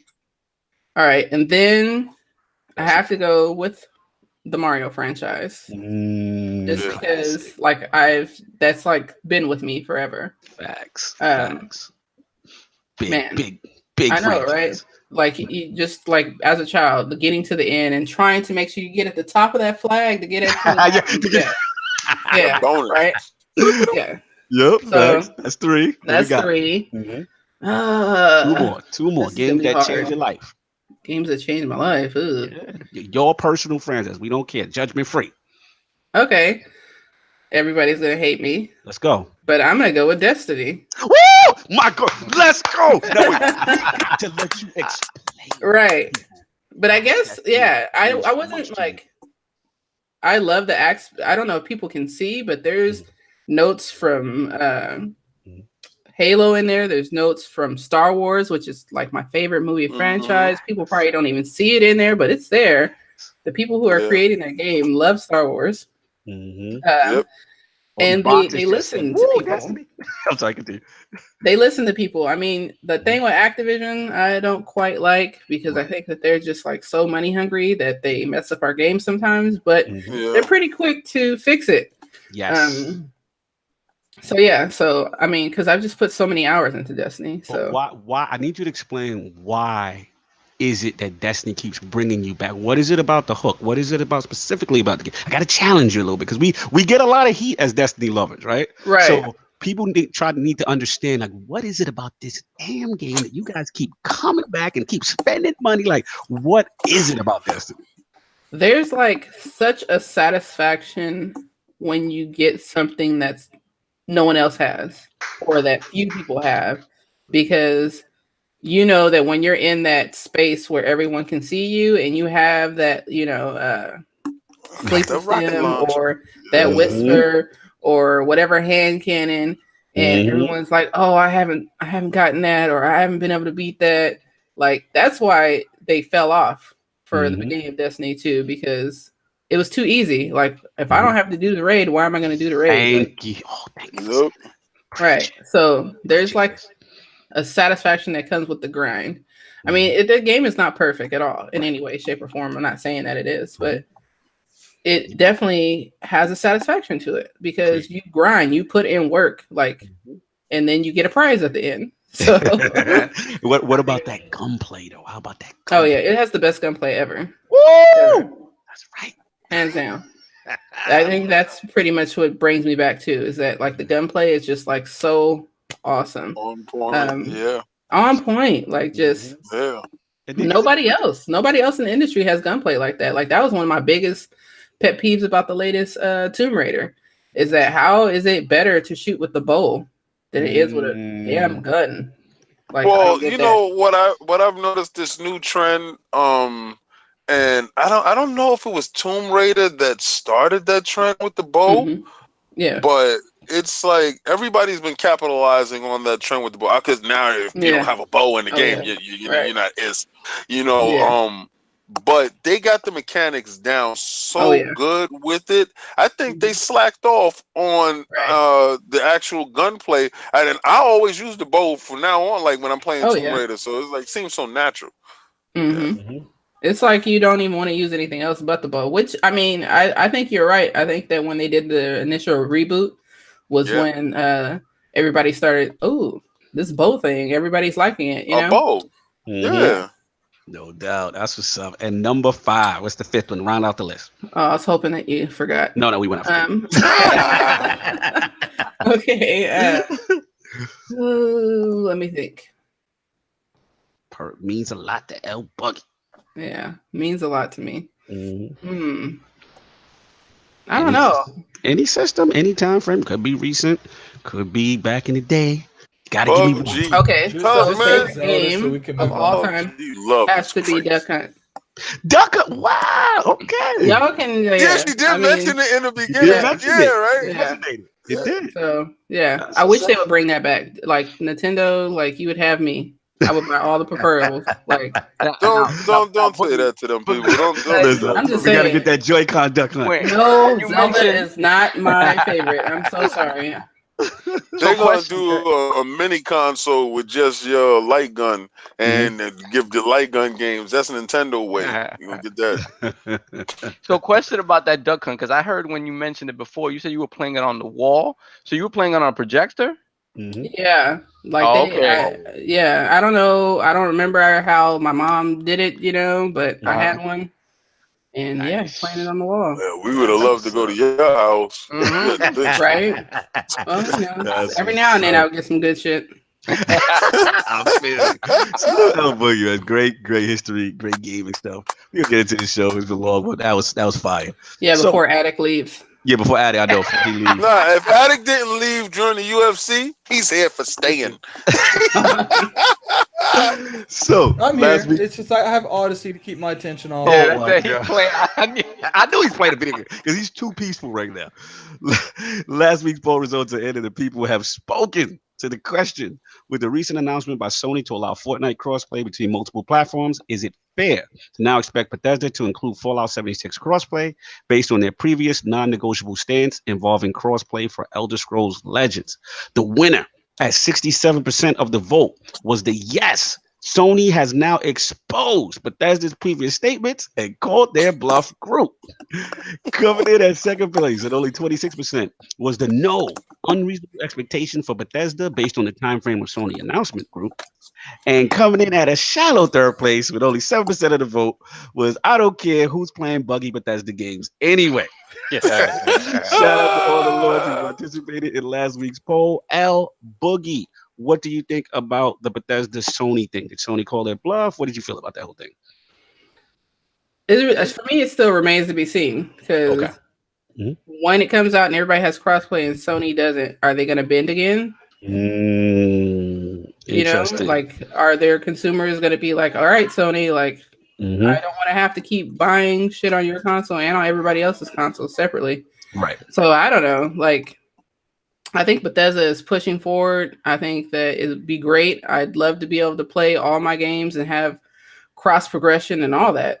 So, I mean, because then you'd be able to play with your friends on PlayStation and then play with your friends on Xbox. So, I'd love to see it. I mean, the reason why they don't want you to do it is because they're making goob gobs of money. Absolutely. Now, hey, let's see what happens. I thought it was funny. It was a very hot topic. So we are going to get into this. So we got some breaking news. Hot off the presses. So it's a ton of impact. A lot of huge PlayStation rumors this week. And rumor number one was kind of broken by Jason Schreier from Kotaku. And he's basically saying that game developers are prepping for PSN name changes. So that is out there in the universe as far as 3 different game studios. It's been long overdue, and they've confirmed that. Then rumor number 2, which was very interesting, was definitely about PlayStation 5 backward compatibility. And Sony's recently registered a patent that heavily suggested that it's going to be their focus. And accordingly, this could be for applying to all of the PlayStations of the past generation, the original one, PlayStation 2, 3, and 4. And basically what they determined with this patent is about this asset that's called a texture. And it's basically a texture for legacy software. So what they've basically, I use these identifiers to show that this is something that is an asset that could be remastered and be a part of a new console game presentation. Again, sounds very similar to the backward compatibility. And then the last one, which is pretty much about the release date. And obviously, with PS5, PSX was kind of like a no-show. We know about the E3 situation. There's some rumors going on, and I want to shout out Ace Securities. That's one of them. Express Co. A lot of these guys, Kotaku, also actually comicbook.com. They had something on it as well, which is also about the PS5. And they're saying that they say they at least expect it to be introduced in 2019. Not necessarily the launch yet, but it introduced. So I wanted to bring this to the realm, with these rumors kind of picking up. Only one I would consider very more legit, which would be the Jason Schreier Kotaku one, because those are from specific game developers who are choosing to speak anonymously about Sony's name changes, kind of thing. So that one we kind of will say is more of online. The one that is inconsequential, the one that they supposed to do off the rip. That's confirmed. No, we're gonna confirm that one right there. But the other two, obviously, we have to get more sources on it, which is the back compat and the PS5 rumor. So yes, King, we know how you feel. Well, if this is the case, and if these rumors are true, bring us to the Lords. Is the PS5 set up to dominate next gen? If these, let's go. I think they'll be in a really good position if this is true, because the biggest thing for them has been no back compat, and if they're going to be bringing a new console this early, to try to get the jump, which I've heard rumors that the dev kits are already out, that people have dev kits in hand. So if the dev kits are out and people are already working toward this system, then back compat will be the only way that they could be successful.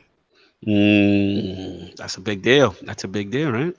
Because it's too fresh, Yeah, absolutely. And to be able to carry those games forward, I hear you. So that would be the bigger rumor. Now, what about the year release date? About where do you sit on whether it comes out 2019?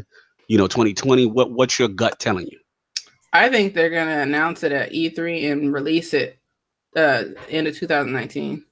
Oh, so you think it's announced this year and released this year? Next year. We're not there yet, but yeah. 2019, I'm sorry. Correct. Yeah. You want my honest opinion? I'm low-key starting to think the way these companies are moving that we're going to get an announcement at XO.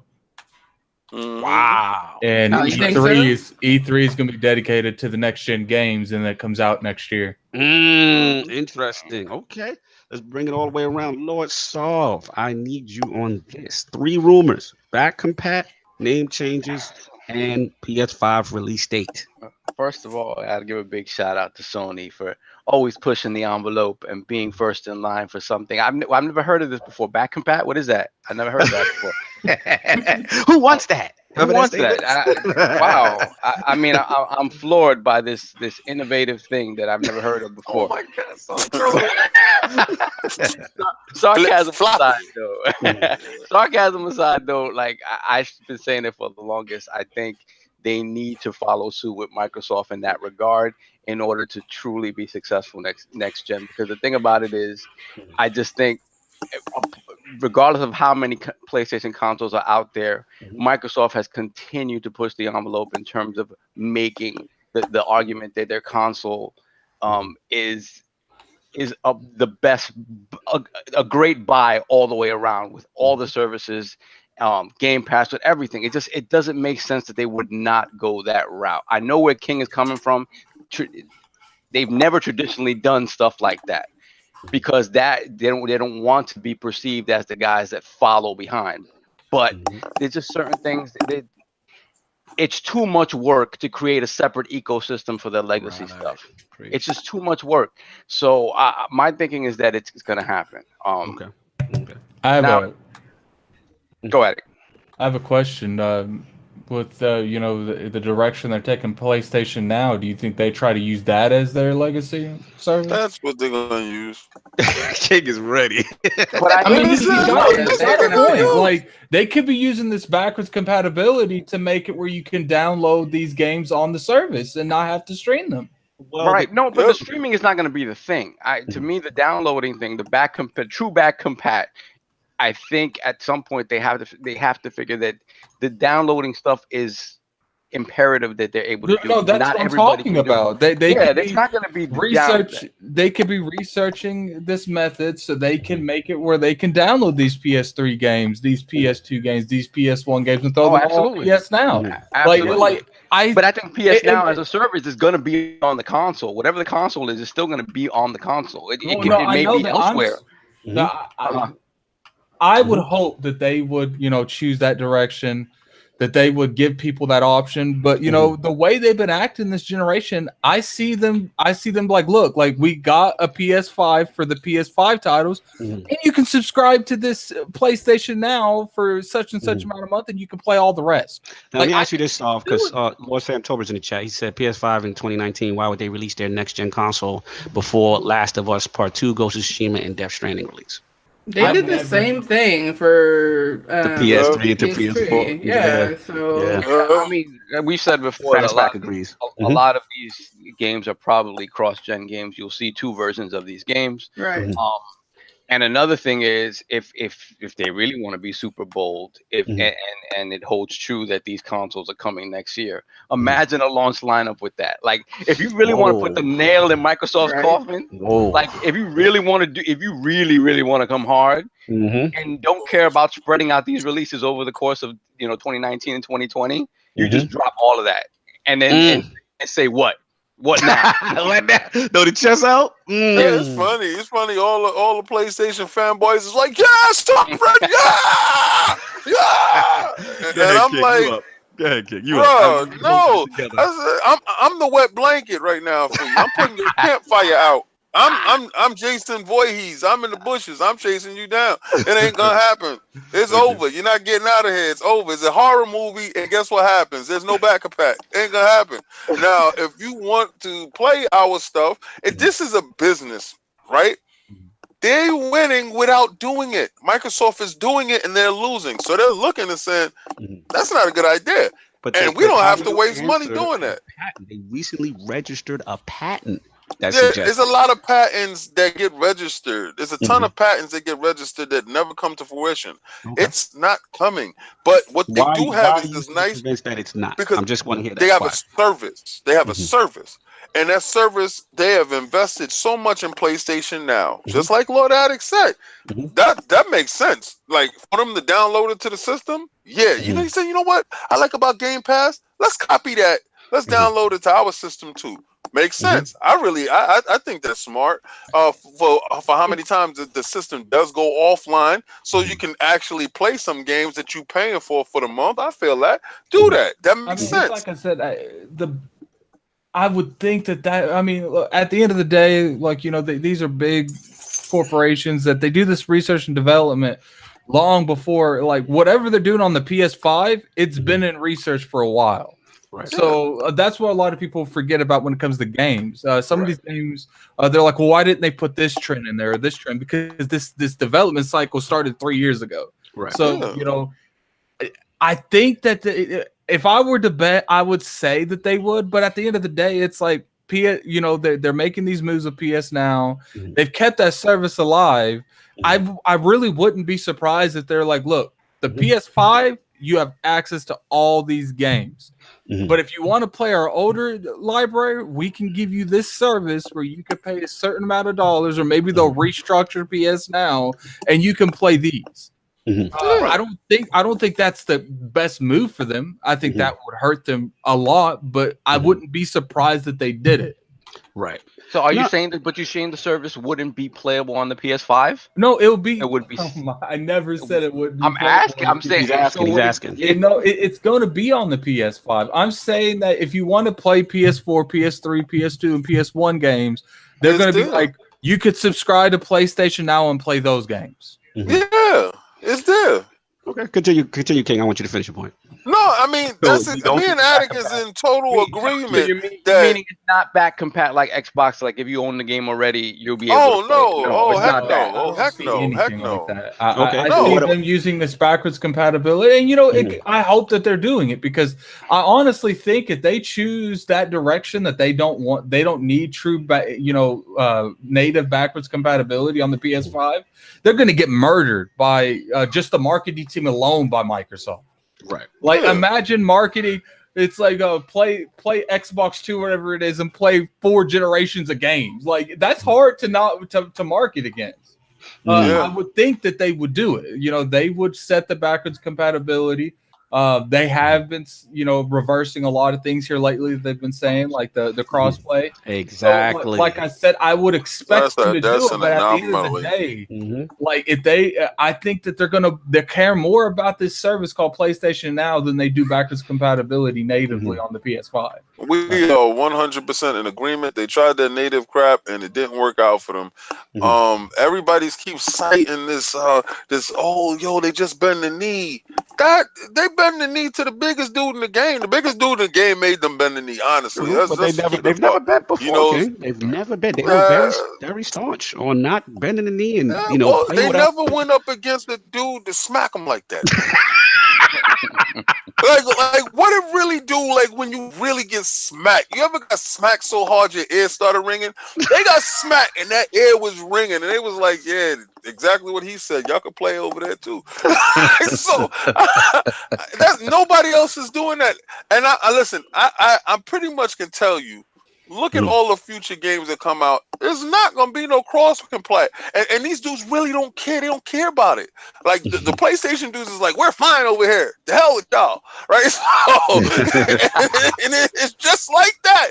Like, so the guys that are clamoring for it, it's really cross-progression is better. Oh, absolutely. I'm completely with. Yeah, cross-play, who cares? Right? I really don't care. But cross-progression, I would love to actually pick up my PlayStation and play my Destiny. I would really love to do that. But the problem with cross progression is that by definition, then you have to. It forces you to pick a side more than anything else, right? Because then it's like, okay, are you really gonna buy 3 copies of this game to play on different platforms? If you're a streamer, yes. Right. Yeah, I mean, the software sales. They'll still get the software, and then you don't think they're more worried about if these companies can prove, I mean, the engagement and just like, almost like the Game Pass thing, like, that more people are spending and more people doing microtransactions, what I'm saying, and we're getting more popular and online communities are thriving, what I'm saying. I think maybe they can come with that sale on cross progression, but I think it probably, like King said, I think Fortnite is the anomaly in this gen because it's the biggest dude, but like next gen maybe, they can be able to double down more those other companies, and now that the floodgates open, so to speak. Yeah, I think Fortnite is definitely the anomaly. I don't know that we see a game be able to do that again. Gotcha. And then it's another thing you have to worry about is that, what if Fortnite starts to fall off? So you're actually on King's side, which is you think this is a very isolated installation based on the dominance of Fortnite. We've never seen anything like that. My feeling is that they need to do it. I think they just need to do it. This is where the industry is going. They need to do it. Okay. They've proven that they can do it. They got such a big head start over Microsoft in terms of popularity and market share that whatever Microsoft is doing, as positive as it is, it's a tough hill to climb for them. So yeah, they're still winning without doing this stuff. I just think in terms of being, and I said it last week, at some point when you're a market leader, you have to take the lead on these big things. You cannot allow the 2 guys under you to keep making these strides forwards, and then you're like, okay, I'm going to follow suit. It doesn't look good. It just doesn't look good. At some point, you have to be the one that takes the charge and goes forward. So for me, I think they have to do it. But I do understand that Fortnite is a different beast. Right. It's a different beast, and we have not seen a game with this sort of penetration all across the board. And the problem is if it falls off, like anything, because Fortnite, as powerful as it is, and as much money as Epic is bringing in, what if something else usurps it? Then what happens? Sooner or later, it's happened. It happens year after year. Sooner or later, something will replace it. I don't know how long it's going to be. It could be 5 years from now. Sooner or later, like, and it won't. It's not like it'll completely die because it won't. But sooner or later, there'll be something that comes out that'll be popping. I mean, PUBG used to be that thing. Right. Let me jump in because this I thought these are all interesting. Rumor number 1 to me with the name change that's happening. You know what I'm saying? And one thing I've learned about Sony over the years is they're very aggressive. Right? They're competitive and they also petty. You know what I'm saying? So the thing about them is they want to control, in my opinion, the media cycle. Like they want to control the narrative. And this week, it was a strong Microsoft week, right? It was, Forza dropped, you get an Excel news, and I felt it was a very shrewd move to kind of say, okay, boom, the name changes or what have you. So I think that's happening. On the back compat with the Rumor 2, man, that would be huge. That would be huge because, in my opinion, they got the games of the generation. So now you're basically reassuring your base this awesome library is coming with you. You know what I'm saying? Right. If they pull that off, that's a chess move. And another thing is, do you think that they would do something like that? Because I feel like, especially one of the reasons that they have such good games might be a reason not to do it, because they know that they make these remakes, that they know they make these, these reports for PS5. People are going to buy them because they had such dominant games. I think normally I would agree with you. The problem is I think that what the cross-play thing showed me is, let's be real, they were getting dragged in the media for that. For the first time, really, the gen, they were not the darling. It was consistently all the time. Yeah, all the time. We were out there. You know what I'm saying? E3, we remember King. You couldn't get away from Fortnite news. People, F you, Sony. I can't believe my account was locked into this. Game let me finish. I hear you. My whole thing is, with that negative backlash, again, with the biggest game, I get it. But I also realized that Microsoft and Nintendo jumped on the weakness. They were like, look, we play together. You don't. You know what I'm saying? Like, it was perfect timing to really needle them at their weakness. And let's keep it a buck. Microsoft's biggest card is services. One of their biggest cards this whole gen is back compat. We've been riding back compat. Shout out to Bill Still on the team. You know what I'm saying? That is the greatest innovation they have. And they can every time, because even Sony fans joke, whenever Sony announces a new game, right? This is Microsoft's game, right? Whenever Sony announces a new game, Microsoft PR will tell you about all these new games that are being added to back compat. Let's keep it a book. I'll shout out to Jay Barry. I see his tweets. I laugh sometimes. Shout out to JW. He's like, it's always interesting that whenever Sony does, that here comes Microsoft with these great, classic back compat games that people want to play. So I think they're both playing off that, and Sony picks that up. You know what I'm saying? That's just me. So again, if they are to do it, and it's rumored that the PS5 more than likely is going to have that AMD architecture. Right. Which would be the same as the PS4, which would make that transition easier, because with the PS3, it was different. It was a cell. So maybe that's why they couldn't do it from a hardware. But the last one, 2019. PlayStation 3, remember, PlayStation 3 played PlayStation 2 games. Well, the original. Because they had it built in. Because you could tell, like, if you look at it from a standpoint that, like, the people working for Microsoft on the software aspect, like, they work magic. Yeah. Because when Sony don't got that magic. When they were talking to Yoshiro and they asked him, they're like, what's your response to backwards compatible? Like, you could look at that interview. He seemed like, I don't know how they did it. I'm curious how And everybody's talking about, but the machines is going to be so much alike, and you can wish and hope and might all you like. It's not coming. Wishing and hoping. These are facts. You sound like you are shook of this news. No, actually, no. I'm just a realist. News could happen. Listen, if it did happen, it can happen. But listen, I know it can happen. Okay, what is going to happen if this happens to y'all? How are y'all going to survive? Because y'all sound I don't care. I really don't care. The thing is, then that means my Spider-Man comes over. Like I know for a fact that they could do it. It's just my thing is will they do it? I'm gonna get the remastered Spider-Man. Try to sell service. That's what I don't know. I feel like at this point they have to. Right. Yeah. But I don't know if they're going to prioritize that service. They put a lot. I mean, they're clearly not giving up on now. Like they're just updated it again to give native download. So my thing is, I don't know what they're going to do with that service. Right. Now back to what I was saying with the 2019 thing. Again, to me, if true, that would be very aggressive. And like I told y'all, last IOP, no PSX, they weren't there. No. Very limited, predictable E3 showing that we all of us at the round table was like, that's all y'all showing? Like, what's up with that? So when I see that kind of stuff, to me, it suggests they cooking up. Exactly. I think they all come in next year. Right. I think all 3 systems will launch next year. Well, my gut is, I'm still holding on my 2020, but my gut now is saying they will definitely announce it. in 2019. It would be. It's just who gonna jump out the window first, and I think it's getting announced next year. I think it's Microsoft that jumps out the window first. I think Nintendo follows suit. Well, we said it that they needed to come out first, right? But the question is, are those games going to be ready? Right. They can't come out again touting the best third party. Can't do that. I feel exactly what you're saying, right? And not to pivot off of the PlayStation topic. I know you PlayStation guys want your topic to be, isolated to yourself. But remember, these dudes is joined at the hip because when he moves, he moves.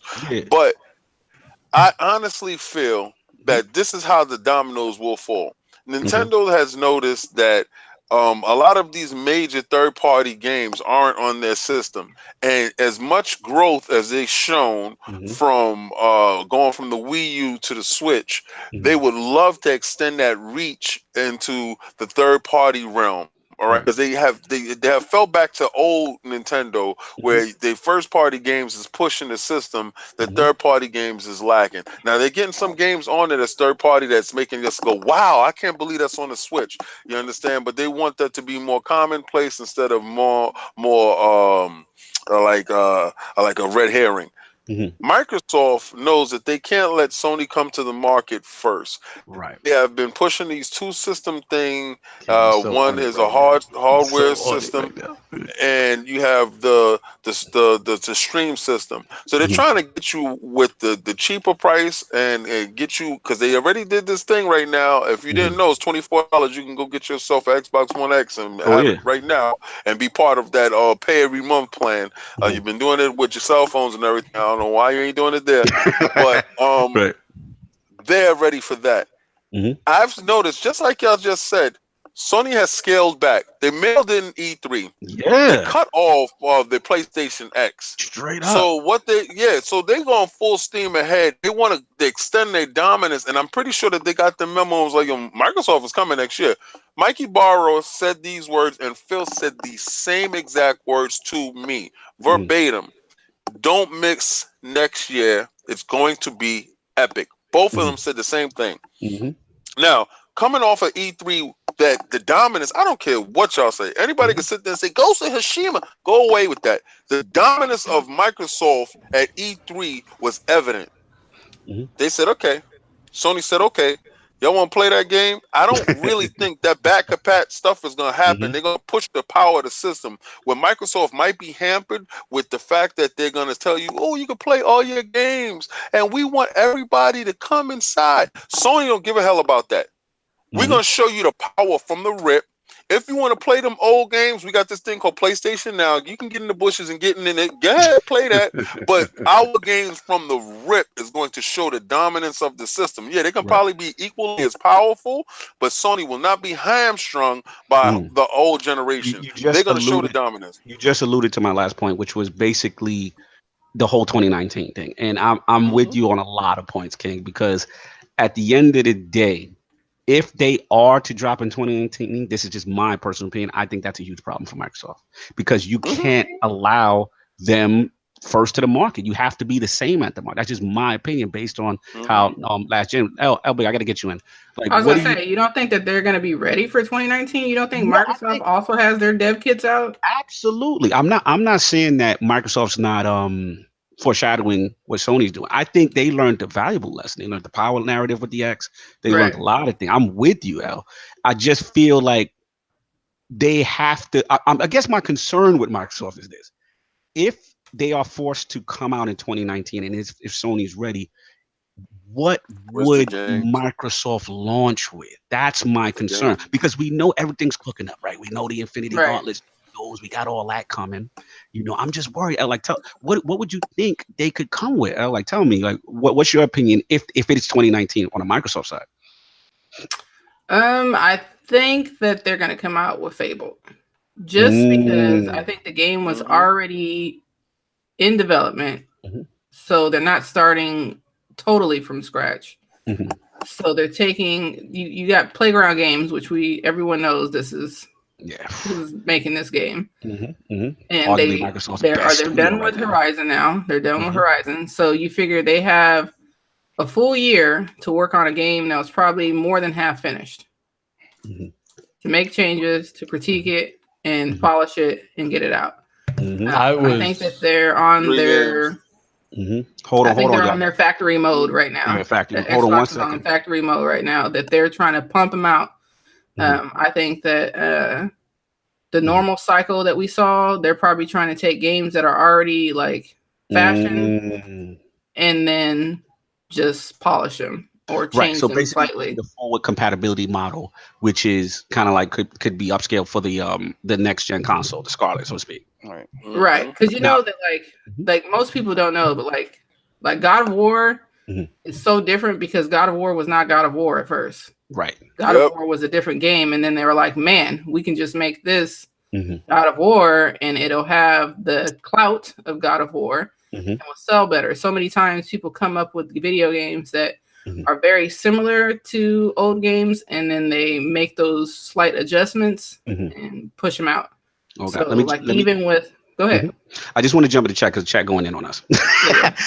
Digital Tiger said, "King, what dominance? They showed no relevant exclusive." Okay, Digital Tiger says, I wanted you to go into that because I saw him and I read it. He said, "Why are y'all so optimistic when Microsoft has never won a generation?" He's like, "They've never won a generation." All right. You right now, you're Conor McGregor and you're whistling through the graveyard. Right now, this is what you're doing. You're whistling through the graveyard. When he was going crazy, I told y'all a lot of times that was fair in a man's heart. I hear you. That's fair in your heart. If you're going to tell me that you didn't see that E3 and you walked away from that E3 with Flute Man and you thought you was winning, brother, I'm talking to you, straight to you. I want you to understand.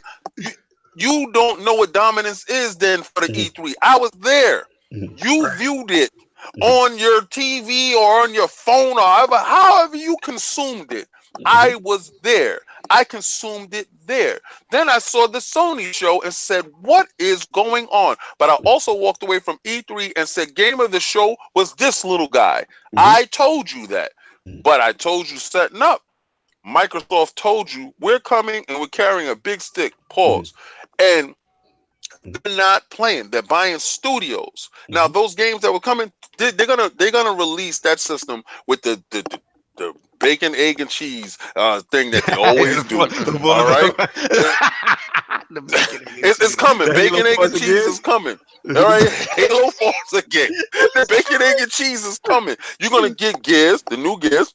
You'll get a new Forza game because you just got Horizon right now. So the new Forza game is coming. That's a fact. They actually said no Forza next year. Digital Tiger says Sony pulled back at E3 because Microsoft showed nothing but multiplats. How would they know what somebody else is doing? I'm gonna have to have you. Digital, I'm gonna have to have you stand down. They don't make giant critiques like that based on. But what people don't realize is the conferences are months in advance. They might do slight little tweaks. Remember, we've had plenty of people on the show that go to these meetings and they say that the smallest little thing is planned from months at a time, and they might change little things, but they never change the whole direction of the conference itself. It's just Sony didn't show anything in E3 because they had nothing to show because everything that they're doing right now is for PS5. I want Lboogie to defend herself from a Digital Tiger's Fable comment. No one cares. What was his comment? I was like, what the hell he said? Yeah, y'all funny right now. No, he just said that it's not coming. Basically, like there's no way, kind of that like it's not ready, so to speak. What you gonna do when it do come? Because you out here whistling, Connor. Like, what you gonna do when he put hands on you? Like, what? These couch execs. I mean, man, you would think these people own stock. Like, do you have stock receipts? Are you getting dividends at the end of the year? Because that's how you act. They do. They got stock. I had one dude that told me, I got blue chip stocks. You don't know how it works. Okay, bro. One thing is, like I said, it's going to be interesting 2019. Shout out to Sam in the chat. We got to definitely revisit this next year to see how this thing plays out. Very interesting rumors. I think EXO will be telling. Sorry. No, continue. I was just saying, I think EXO will be telling. Yeah, EXO will learn a lot. Because the fact that they came out with their own show and PSX was canceled, that's telling. You know what? Tell about L. I'm glad you said that because this is where I'm gonna go at digital speakers. What's his name? Is digital what? Twilight. All right, digital Twilight. Listen. Since they Twilight. Listen, since you said that. Dude, he going. Yeah, I want him. I'm gonna get him right now. I'm get you right now. Right now, you ain't gonna like me.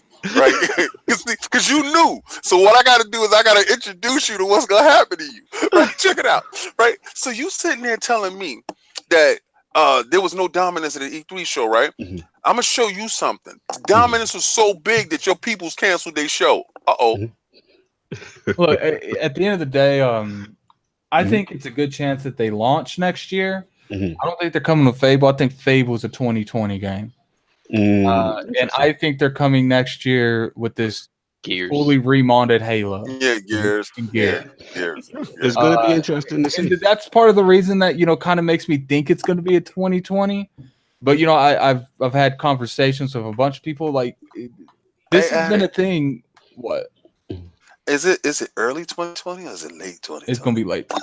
Oh, you're talking about Fable? Is it like a Nintendo 2020? Because that's a good possibility. The console might launch at the March beginning. Thing is nice. I like that. If it doesn't launch in next year, it might launch at the beginning of 2020. Like I don't think that would be the thing. Going for the income tax bucks? I don't know, but at the end of the day, like I think it's going to launch with Halo, and I think that especially with this new engine, the new direction, like if Halo is good enough, that will be enough. Listen. I remember I told you, and this is no slight to Nintendo. They launched at income tax time. When people had their checks and they were definitely purchasing. And listen, it's like it was. Somebody sat there in the marketing team and said, "Where is their money that we're not getting?" And he said, "Mark." It's like, what? What's that? Income tax time. They have excess money. They want to ball out, brother. And he said, "True." And sure enough, that switch sold like hotcakes. And I said, you know what it was? It was them income tax dollars that pushed it because I had my boy told me, yeah, as soon as I get my income tax, I'm getting that switch. And I said, Eureka. They found a gold mine. March. From January to March is that time for that cash, bro. It's like I said, Halo 5 wasn't that game. It wasn't like, it was I would say Halo 5 was a system seller, but it didn't live up to its predecessors. Besides, 4 was trash. But 5, 3, 2, and 1, they weren't just system sellers. They defined the generation for that whole console. And if they can hit that gold mine with Halo 6 and generalize that fan base like Sony did with God of War, that will be more than enough to launch a console with. But I don't know if they could do it. That's the thing. Like we're gonna see. This, like I said, we're gonna learn a lot. I agree with Lboogie. Like we're gonna learn a lot in the next couple of months. We're gonna learn a lot with XO. We're gonna see what's going on in 2019. We have got to move on because we're running crazy. Let's go. Lord King, you are up. Game Pass effect. What's going on, man? What dropped for Game Pass? That was crazy. Yo, all right. So I kept checking my dashboard because I seen everybody playing Forza, right? Yeah. So I'm like, it's not a Game Pass yet. I was doing the same thing. I'm like, resistant, right? So then when it dropped, I was like, yeah! hit the button. I was like, download now. See, now, for those people that don't understand, you could get this game in Game Pass. Microsoft said, because a lot of people in my party didn't know that Game Pass will be getting first-party games from Microsoft. All first-party games. So when I said it, Hardcore was like, what? I said, yeah. I said, you don't have Game Pass? He said, yeah, I got Game Pass. Because he was talking about buying Forza. I said, it's in Game Pass right now. He said, you're lying, King. I said, I'm not lying. All the first-party games, that comes to Game Pass. So he went and he downloaded it.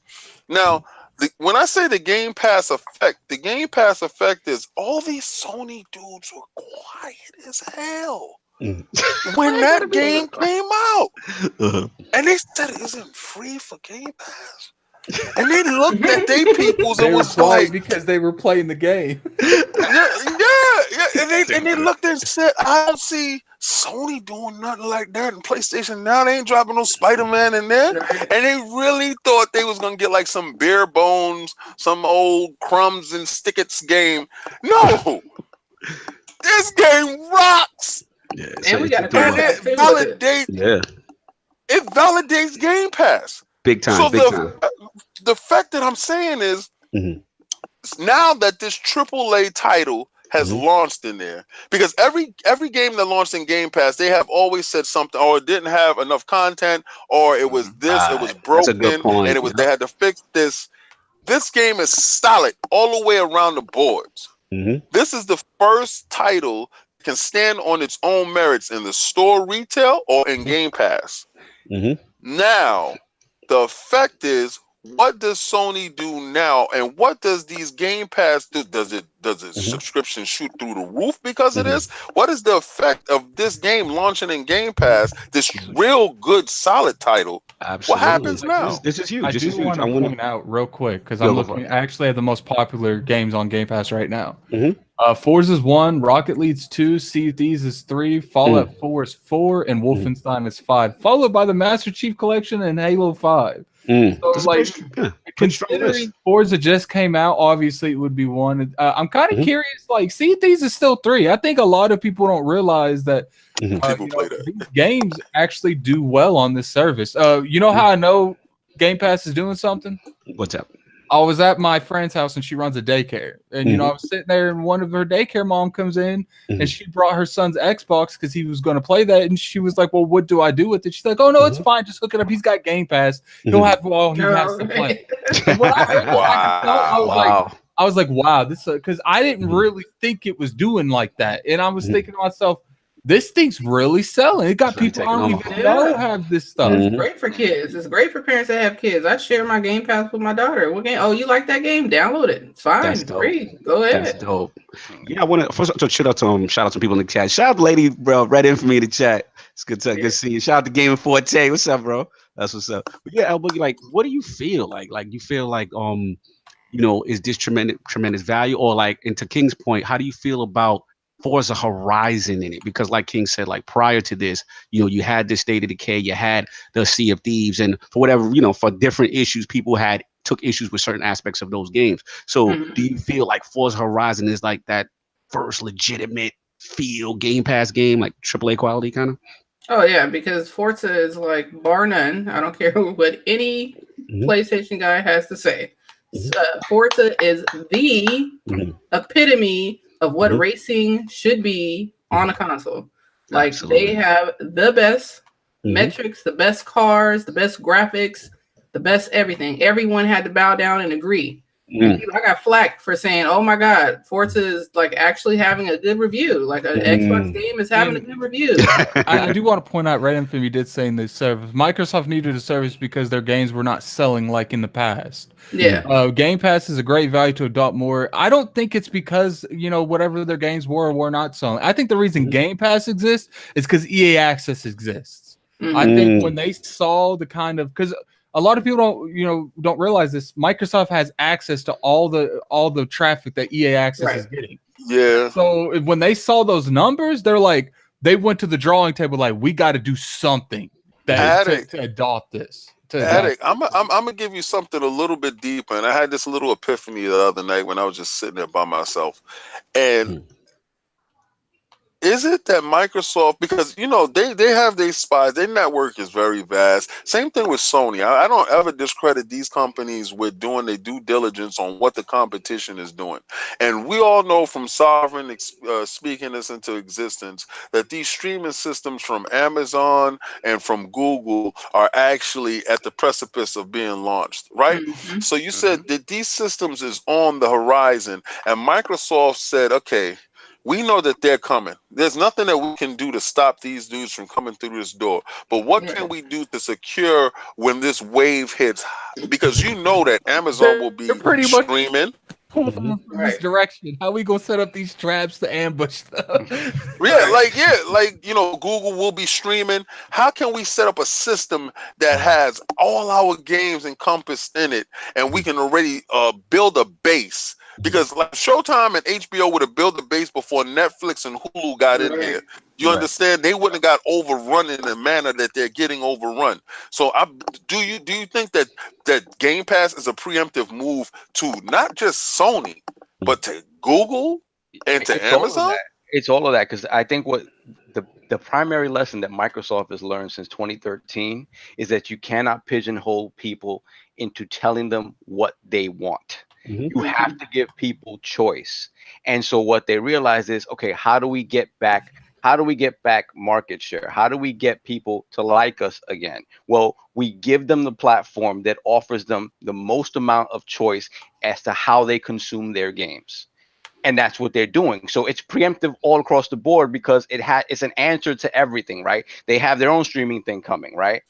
And they have to be ready for that, because Amazon and Google has the largest reach of any of these companies. You know what I'm saying? They're talking about giving you Assassin's Creed Odyssey in Chrome, in your browser. That's insane. Like, Microsoft doesn't have that type of reach, right? So they have to give you a number of different options of how you engage with your games, and you pick what's best for you. When it comes to the Game Pass effect with Forza, I think what Forza does is that it gives you it does finally give you that AAA game in that space that says, wow, I'm paying $10 and this game is not short on content. The way it's built, it's an online game. It's basically Destiny with cars. That's what it is. That's what Forza Horizon 4 is. So that you're coming back to it. And now, like, imagine when the new console launches and you could tell somebody, you know what, buy the console, is going to be $400, $500, and here's 6 months of Game Pass. And in that 6 months, you get our entire first-party launch lineup. You don't have to pay anything else for Halo, Gears, or whatever else is coming down the pipeline. And the funny thing is, that's how they get people. You give someone people don't like change. If they had that for 3 to 6 months for free, they got row into the Sea of Thieves, whatever is going to be on at Halo. Once those are up, they're going to subscribe. Like, right. They are. And the thing is, it's not even subscribe. Like, the subscriptions go up, but you see that the sales actually go up. Because like I said, with choice, what they'll do, all right, Forza Horizon's in Game Pass, right? But if you want to get that 4 or 5 days early, here's this $80 version. That's the finesse. What is the finesse? Oh, yeah, that's the finesse in the day. You got the hardcore Halo fans. They're not going to wait for Game Pass. They're going to get that 4-day early pass. And not only are they going to get that, they're going to spend more money because they're spending $80 to $100 to get that game early. And I didn't think I was that kind of person. Then Halo Wars 2 came out. You will do it for your game. Let me jump in, because let me jump in. Lady Red Infamy going in the chat hard right now. I gotta say some stuff. So first of all, she made some comments. She was like, Forza's one game against all Sony and Nintendo, whole lineup of 5 years. That's so bad. And she made some comments in reference to Microsoft being, Xbox being taken seriously as an entity in the Microsoft, ecosystem. The point I would say to that is, which I was trying to explain in the chat, was just that, like, this is different in the sense that, one, this is the first time Meyerson, who didn't view Xbox in that light, is not in the picture anymore. He's a lot of responsibility for that, as well as we all know Don. So we're gonna bring his name up.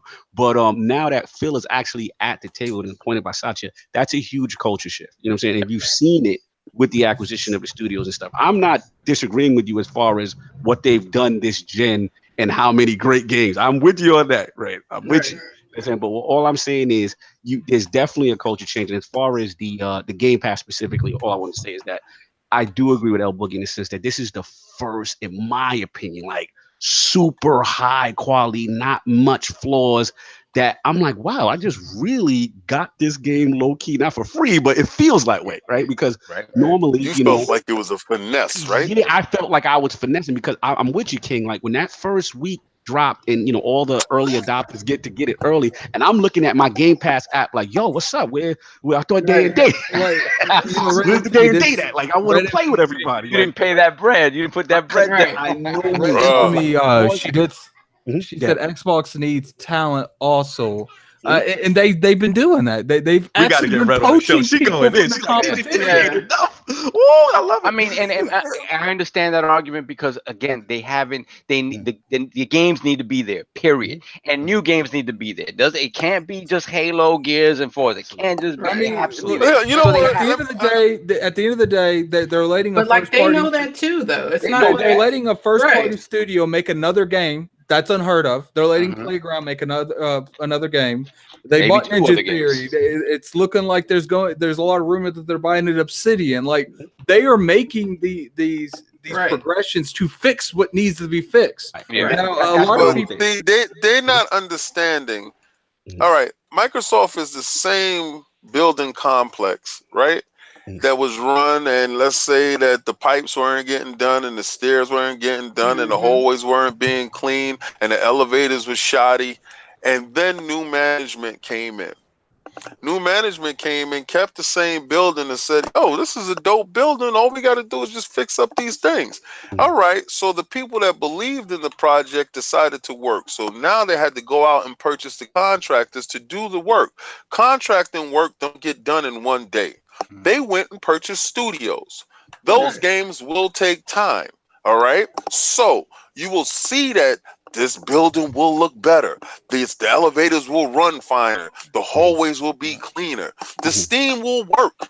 I'm giving it to you in a layman's term so you can understand games are not made yesterday. They don't acquire a studio and that studio comes in and ports the game over and say, you got game. It takes time. All right? Takes time. Sony didn't build this overnight. I was there at ground zero when Sony showed up to the party and they didn't have games. And they had to fight and they had this the launch of the struggle. PS4. We all felt initially that it was a lot not of even that. Joe, I'm talking about the original, the OG, when they were getting beat in the head by Sega and Nintendo. And when me and you were sitting there and Sovereign was sitting there, we like, yo, this Sony's dudes is all right. And these studios were a joke. They were a laughing stock. And they built. It took time to build. Don't act like Microsoft and Sony came into the party at the same time. No, Sony had a pedigree before Microsoft. Microsoft is the neophyte here. All right, you got to understand, Microsoft is the neophyte. Microsoft is learning. That 360 thing that they did to the Big Brother, they punched Big Brother in the mouth. That's the first time you notice that little brother can wrestle. At the end of the all right, so little brother punched Big Brother in the mouth. Oh, that's hip hop gamer. At the end of the day, Microsoft is doing exactly what people wanted. They're taking the gaming approach like they take every other genre, every other industry they try to get into. They throw money at it. They wasn't doing that for the longest time because I low-key do think that Microsoft, remember the rumors that they were trying to find someone to buy the brand Xbox? I think that was low-key happening. But I think Phil Spencer presented it in a way to keep it, or because at the end of the day, Phil Spencer doesn't have an anarchy that he goes up anymore. He just got to convince it to the people he sit at that table with. That's all now. He don't got to go through Meyerson. Meyerson got to go through whoever he was a boss with. He got to go through. He is right there where they discuss where the money goes. But here's the thing. Here's the big point. And shout out to Lord Santoba, who just hit me.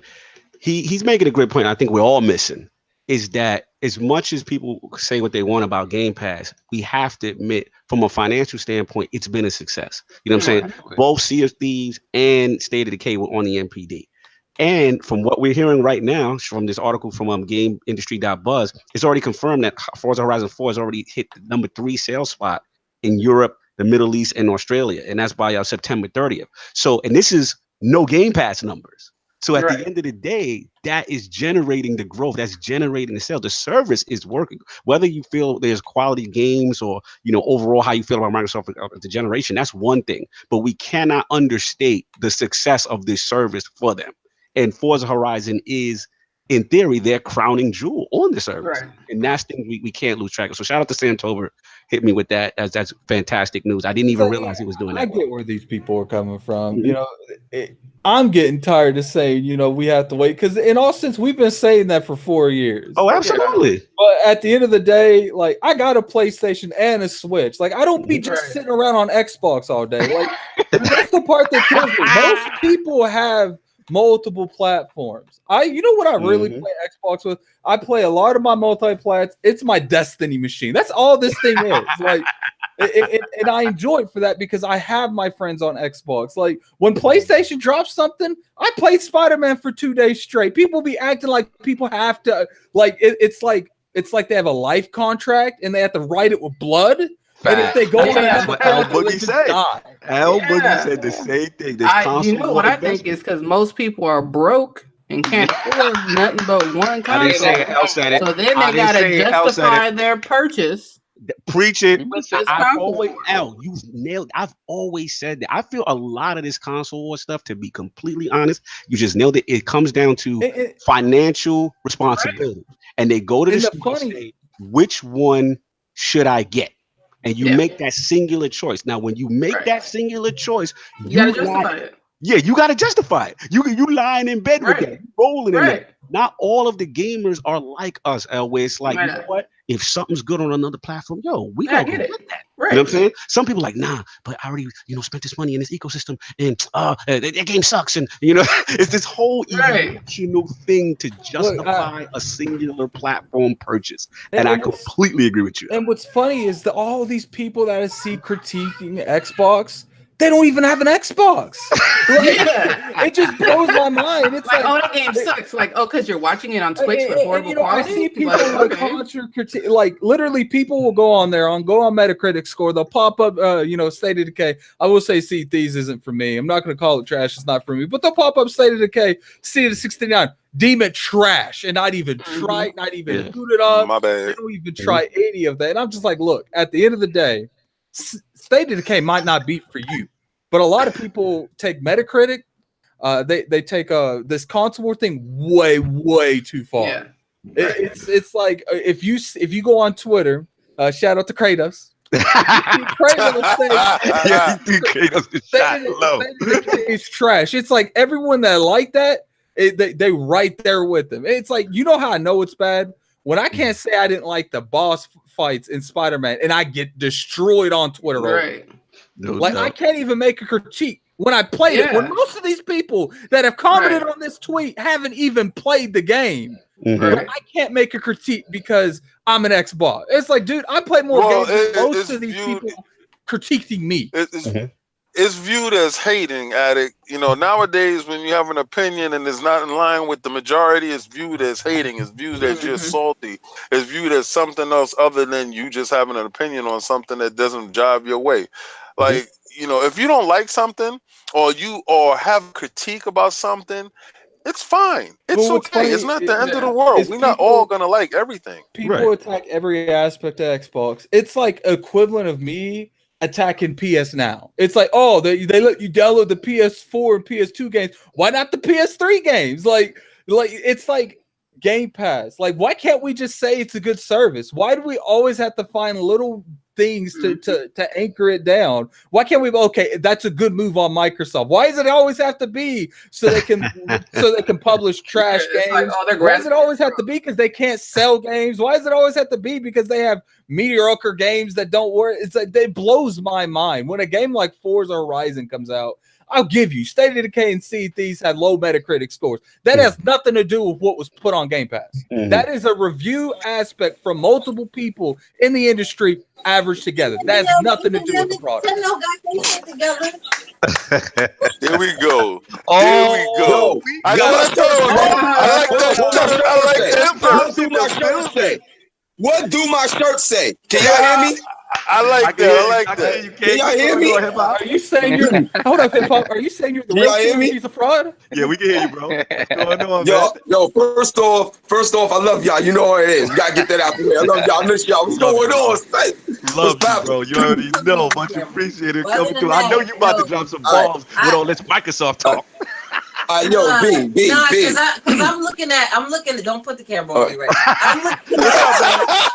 now. I'm not in my full form right now. But yo, when you was talking about that PlayStation didn't have nothing at ground zero against Sega. Sega fucked up at E3 alone in Atlanta with Sega Saturn.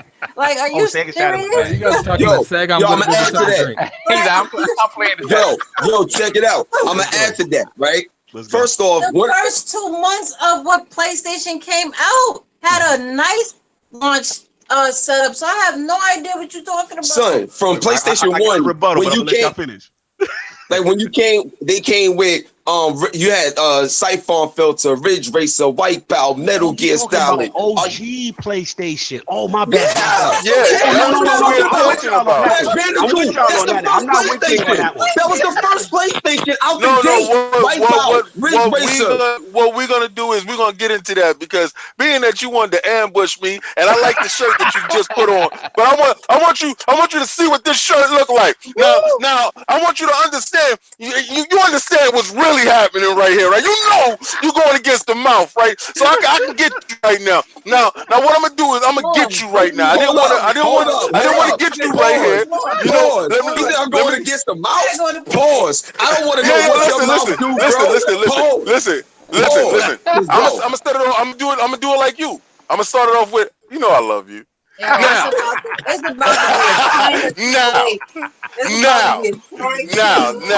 Now, listen. When I didn't want you to take it out of context when I told you that Sony was the neophyte going up against those two big juggernauts. All right, we're not going to talk about the mistakes. We're not going to talk about the missteps of Sega. Sega tripped their own self up and fell out. We know this. We're not saying anything against that. We're saying is this, and I told you, if you listen to the context of what I said, was Sony Studios were not up to par. You just talked to me about third-party titles, right?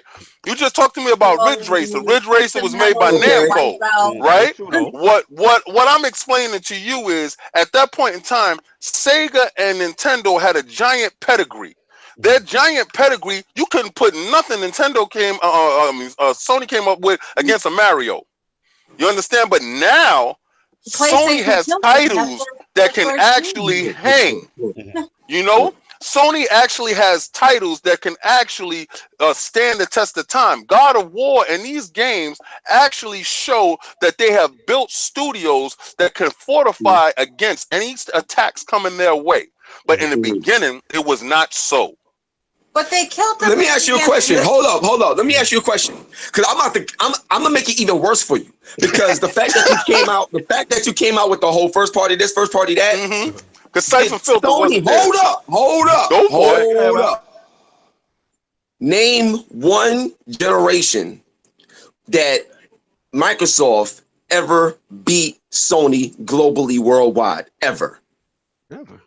Never. All right then. Never. So my thing is out the gate. Well, even Sega. Out the gate. Sega and Nintendo. No, I'm going through it. Out the gate. Sony never lost. Now let's go to Sega. Name one generation did Sega ever beat Sony globally. Okay, I give you one. I give you a generation. The Master System. Because they wasn't there. They wasn't there. They just wasn't there. They wasn't around. When Genesis was there, where was the people at when Genesis was there? Y'all was making TVs. They weren't there. Like, what are you talking about? I'm telling you again. You're talking about. You keep telling me. Yo, listen. Hold up. Exactly, it doesn't make any sense. You know why? That don't even make any sense, bro. It makes a lot of sense. That's like saying you showed up to a fight. Somebody didn't show up, so you won. Exactly. They wasn't even a business. By forfeit. That doesn't even make any sense. By forfeit. I'm talking about PlayStation 1. Hold up. When Sony PlayStation 1 came out, it came out in 1994 in Japan, in 95 in America. Right, September 1999 to be exact. Right, here we go. When Sony came on the scene, Sega Saturn. Did Sega? Because it was PlayStation 1 versus Sega Saturn, right? Got obliterated. What happened? What happened? What It happened? was really Sega really wasn't paying you dudes no mind. That was their problem. Baby, I got you. So that means Sega. That means Sonic the Hedgehog. Hold up. That means Sonic the Hedgehog. Panzer Dragoon. None of these games could mess with what PlayStation came out with the gate. I'm a Sega fan. And let me tell you something. Because, hold up. Because of the first year and the business deals that they managed to make, these games was only on PlayStation. So for the moment, in terms of platform versus platform, what you're telling me is at this point, see, this is where you're gonna get the Combat King. This is the part right here where we'll get beat down. This is where the smashing comes in. Smashing is happening right now. This is the smash. Pause. Let's go. So you said when Nintendo looked at y'all and was like, "Nah, we see the ambition in your eyes. We're gonna throw y'all in the bushes. Get your stuff together." Whoa. I'm going with Nintendo. I'm going with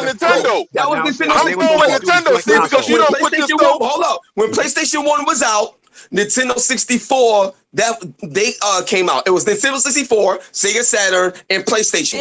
And Nintendo 64 got destroyed.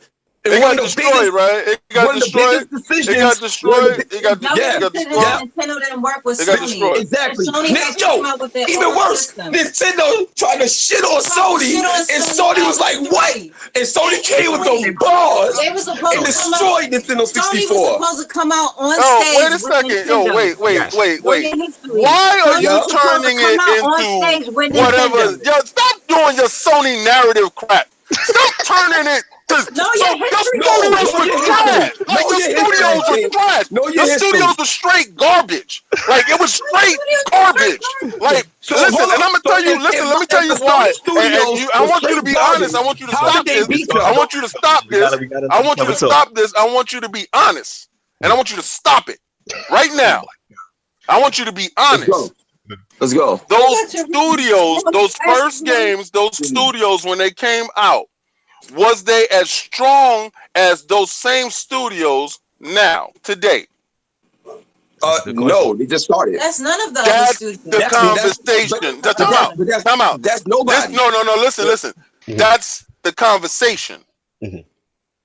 It's not what you trying to turn. It's not what you trying to turn it into. What you trying to turn it into is a Sony show. Great, that's fantastic. I don't care. But what I'm explaining to you is what I'm explaining to you is in the beginning when they were getting their footing and they were learning the ropes, their studios grew to a pedigree that they can stand on their own. That is something that you cannot deny. That is something that you cannot walk away from. That is something that is a fact. Let's get Red. Hold on. Let's do this. Let's do this right. Let's do this right. I got a question for you. Let's do this right.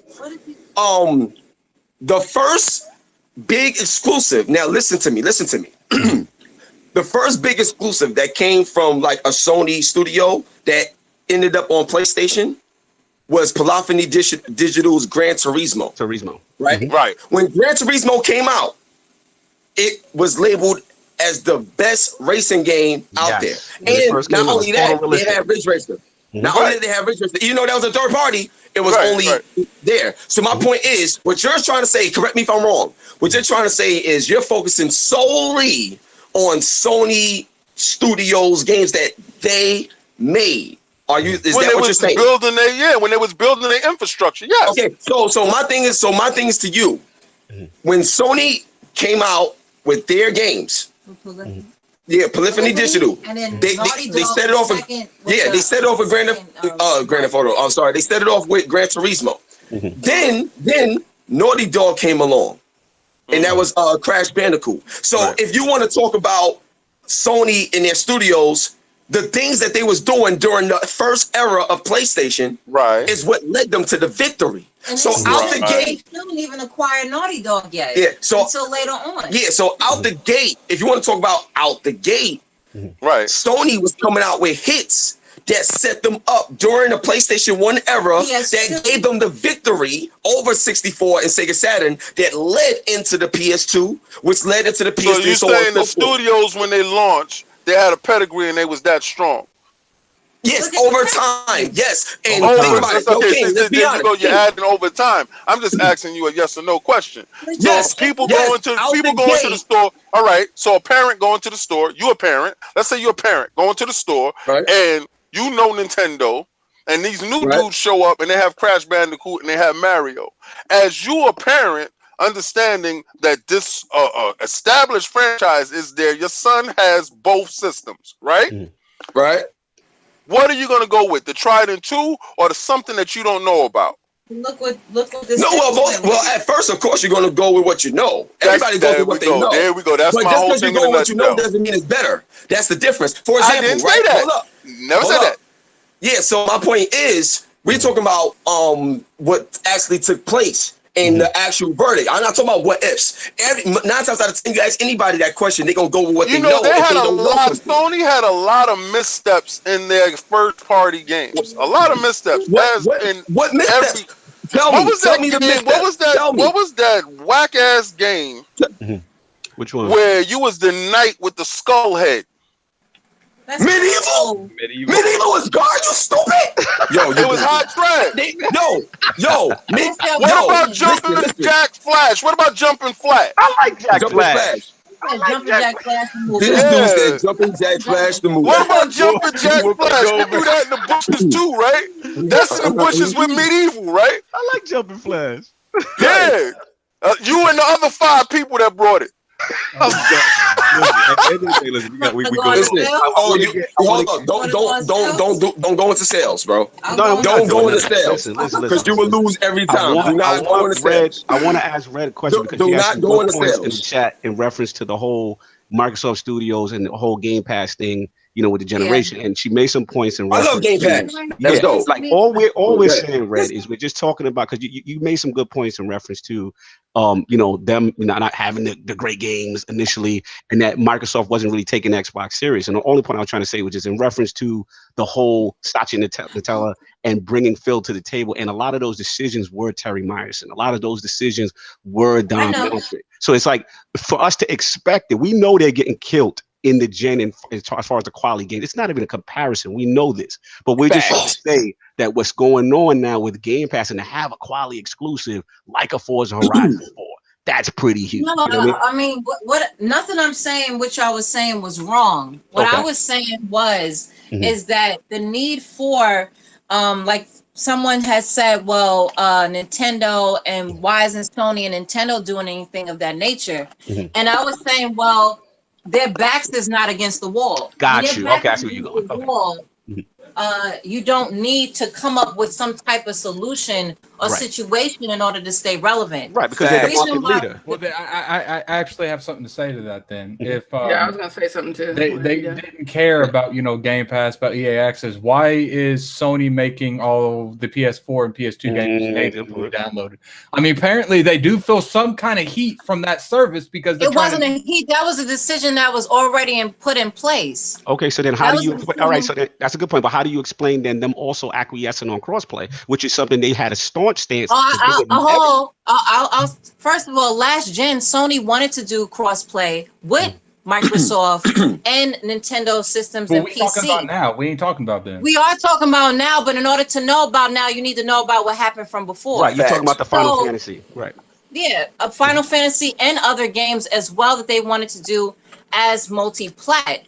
People's giving them slack now, and as far as Sony doing it now, they're coming to a place where, okay, if the fans want it, then why not? The reason why they did not want to do it at first is probably because of some bitterness, and also because of a business standpoint as far as a model. If I was to buy something on Microsoft and Nintendo, and yet, or if I bought it first on Sony, yet I'm using those same things on the other ones, then how am I actually making money off of that one game if I have a partnership with that one title? Right. So I understood that point. As far as doing crossplay from before, it's so funny how Microsoft is wanting to team up with Nintendo to say, hey, we want to do crossplay and we're for the gamers. Yet last generation, when they was on top, they didn't want to do it. Right. So, but now they want to do it because they want to be. Shows, if you listen to past shows, we already dictated they're coming from the back position post that you are actually going to be more acquiescent in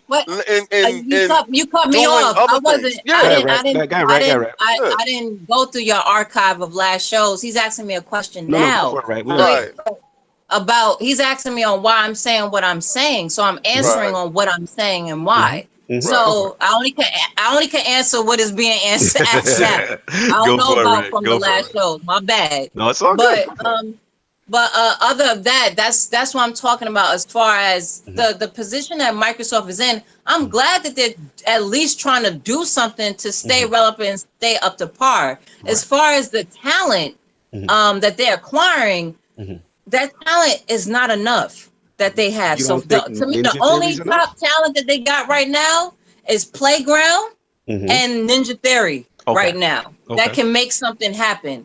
As far as the other games and the problem on what Microsoft is going through, and like every E3 I go to, I'm always looking forward to Microsoft before all the other two. And the reason why is because I'm looking for them to actually shake it up again. I already know what Sony's going to do. I already know what Nintendo's going to do because they're consistent. I want Microsoft to be consistent in what they're going to give the gamers. They want to be favorable again to the gamers. That's why they're doing this stuff that they're doing now. Sony was inconsistent this last year. I want to get Lboogie. They've been very inconsistent this generation than any other. Like this is their third, of course, but they've been very inconsistent with their marketing, what they're trying to do. At least Nintendo had redeemed themselves from Wii U with the Switch to let you know exactly where they fucked up at and where they want to get better at. We haven't really seen, like, as far as with Microsoft, we've seen it with the Game Pass and Xbox with Play services, Anywhere. With services. That's not too concrete on what the Xbox One X power. I want to see the full power, not from a third party. I want a title that's going to come out to show me the true power and why I should acquire Xbox One X and not just buying a PC to play your titles. And just to add to, just real quick, just to add to that, and I got to get L in after. We got to get Lboogie in after. Got you. So, like, one of the things is if your marketing campaign is about being the most powerful system, and you got Xbox One X out there, but yet God of War looks better than everything. I know where you go, hip hop. We've had this discussion. I mean, damn, bro. Yeah, no, and bro. Like, what's crazy is we all agree Switch with you guys based on past ILPs. We've said everything you guys have said. Like, please be clear. Like, we are in agreement. No, y'all. First of all, y'all my favorite Xbox. Thank you. Because y'all are very informative. Y'all not crazy with it. Y'all don't come out like because if I'm gonna tune in to an Xbox podcast, I want to hear mostly about Xbox and how y'all feel about Xbox and so forth. Of course, you're gonna talk about PlayStation and Nintendo because of course it's in the industry to go in line with. And you know I had to call in because y'all my brothers. But y'all a family. Y'all have. I love when podcasters with the platform that they're most passionate about have some actual ethos in what they're talking about. So I do applaud y'all with that and everybody that's on the panel even right now with y'all whole podcast. So I love y'all podcast. Love what y'all doing too. Let me get Lboogie in because she's chomping at the bit. So get her kibosh. My sis Lboogie. What's up, L? Yo, what's up, Red? Yo, I was just. Yo, what's up, Lboogie? What's up? How y'all doing? What was I gonna say? I was just gonna say that I don't think that it's a flaw that Xbox is per se, quote unquote, with their backs against the wall because competition breeds innovation, and Xbox constantly comes with the innovation. Like even back in 2013, PlayStation was gonna have DRM. That is true. That is true. They did delay the conference. They were definitely gonna have DRM after they found out. And then they tried to sweep the shit up, wipe the shit up, and say, "Oh yeah, this is how you share games. This is how you do this." Which was brilliant marketing. Y'all was doing that. Y'all was gonna do the same thing to the consumer, right? And really, it was the idiots that didn't know where technology was going because there is like a minute amount of people that know where technology is and know where technology is going to know that DRM was a necessity, is the next step because all digital is the next step. Like we weren't ready for it. Games are like, what is it? Halo, right? It's like 100 gigabytes down there. Yeah, it's huge. What disc are you putting that on? What disc is allowing you to put that on there? And PlayStation doesn't even have a Blu-ray player. So what disc are you putting that on? Yeah, I mean, sizes of games in the 4K and all that stuff. Listen, at the end of the day, that's what I'm saying. Like the innovation is always the digital revolution. We're ready. Go ahead, Hip Hop. In terms of innovation, one thing I could say about Microsoft in the Xbox brand is when they introduced the hard drive in the console and Xbox Live. Oh yeah, in the console. And the adaptive controller and the adaptive controller and the pass through. And the you talking about the HDMI pass through with the TV? And HDMI pass through. Oh, you talking about the 2.2? No, HDMI pass through where you can actually have your system linked straight through your TV. That. Yeah. I mean, that's but cool. You may say that it's cool, but that thing also allowed you to instantaneously shift back and forth through your home system, your TV, your network, and it took an account of what was going on. Now, maybe other people didn't see the viability in it, but Microsoft did. Yeah, now I feel that. But see, here's my thing. In terms of innovation, I feel everybody played a part in what we're seeing today in terms of innovation. Absolutely. So for example, if PlayStation 2 didn't bring DVD that was huge. Nobody's saying PlayStation doesn't bring in terms of impact. Yeah, that was like the biggest impact that took gaming culture overall to the mainstream. You know what I'm saying? And Sega was the first one to do online, but Xbox did it in a way where it like really, really worked, and we was able to build off of that. But Sega did do it. So, but in terms of innovation, Nintendo, Sony, and Microsoft all had their fair share of impactful innovation. So, in terms of me, I give props to them all because they all did great. Xbox Live, the hard drive in there, Sony with the DVD. Now, one thing I want to talk about when you look at the PlayStation Now and the Game Pass, like I just feel like they both doing the same thing but backwards. Like Xbox is about to come out with their streaming service. PlayStation did their streaming service first. Now you won't be able to download the PlayStation stuff and play it natively. Xbox did that already. Like, so I feel like they're doing the same things but just did it in reverse. So that right there is good too. I love it. Now, the reason, like, the bottom line is for me, the reason why I had to jump on this podcast. Oh, tell me why you jumped in. That's what I want. I want to know what got y'all riled up. I love it. Here's the thing that made me jump in. Now, when you made the comment about like Sony being trash. Like out the gate. Listen, you can't say Sony is trash out the gate when Sega and Nintendo took L's when Sony came out the gate. And it was out way before ever. The Kings got complacent. The Kings got complacent. They sat there on their thrones and they got fat while other people starved. And Sony came in with the hungry belly and they fed everybody. You understand what happened? He know what I'm talking about. No, I'm not. I'm telling you right now. Yo, King, you know what? Yo, listen, you know what? One day I'm gonna just come to your crib, son, and we're gonna do this. Like that's what I'm telling you. Because I think we need to do a podcast where we actually show everything. Like, y'all will for real. Now, but yeah, like to me, at the bottom line is this: the reason why you buy a game system at the core is because of the games. And for Sony to beat Nintendo, let's keep it 100. For Sony to come on the who never had a console ever, to come in and beat Nintendo and Sega out the gate, and it wasn't just third-party games. It was a mixture of third-party games. It was a mixture of their exclusives, and it was a mixture of business deals. Right. That was the triple. Because from a business deal standpoint, Final Fantasy VII was the genius business deal. Oh, that was the best. That was one of the best business deals. That's one. Second, because of their third-party support. With games like Crash Bandicoot set the tone to the point where you got Crash Bandicoot coming on Nintendo's. Crash Bandicoot, they made a commercial with Crash going to the Nintendo office. I remember that with the microphone. Yeah, I remember that. You're talking about stuff that was done by. See, listen, you're talking about a dude that sat there and watched these other dudes fight. You don't ever forget about Sega does what Nintendo don't. You know, that stuff like that, they saw marketing and they understand what the people wanted. Sony was actually for the people at that point in time. Now, do we understand that they're getting fat now?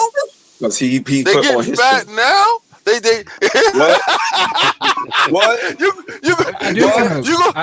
really want me to go upstairs and put jewelry on? Do you want me to do that? No, do you want me to do that? You trying to start put glasses on? Do you want me to do that? When I come on the podcast, I come to take over. Do you want me to do that? Steel sharp and steel. Time out. Yo, let's get Attic. I have to leave here in a second. I do want to bring up you know, it is decisions like, you know, Sony made with the Final Fantasy VII that really, you know, they've always been good on the business side. Because let's be like, I don't even want to know because Final Fantasy VII, along with a couple other games, they really helped that PlayStation brand get really big. Imagine if like Nintendo would have went CD based and Final Fantasy VII would have been on Nintendo. We talking about what ifs. I'm talking about what happened. I'm not talking about what ifs. I'm not talking about what happened. I'm literally saying Sony makes good business decisions. He just want to fight. You know? Yo, hip hop is ready. You know, listen, I put hip hop in his feelings. I know you know. Listen, I know you're saying what I'm saying. I get you. I know you on the side. I love you. I got you. I'm just saying, like, there was one more thing I wanted to say to the trifecta that I had. And the last trifecta is games that Sony made, like games like Siphon Filter at that time, games like Gran Turismo, then they came out with the Wipeout, like these like games like Twisted Metal, right, that was a big joint.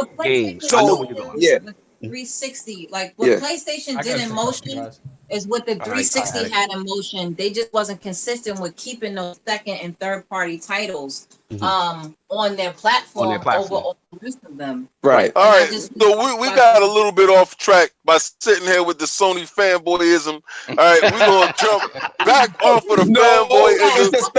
We go. No. Listen. What I do appreciate is the fact that you did bend the knee and acknowledge the fact that they built they pedigree from early stock. All right, and they had to go up against superior competition. I got one fanboy thing I need to say for hip hop though, because I got one thing, fanboy, because hip hop. Remember, I had you on, and at that time in 2017, the Switch had launched, and me and Solve was coming for you because we said they were these, and you said that let's see in 2018. I had told him that the Switch was coming through. I already knew it was going to happen. Right, he was coming for us. Right, hip hop was coming. I already knew the Switch was going to happen because the Switch was doing what PS2 numbers was doing. Yes. So I already knew that the Switch, because of the same pattern that the PS2 did, and the Switch was on par with it. I already knew what the Switch was going to be in 2018, and I had told him that. No doubt, but your man, he didn't. I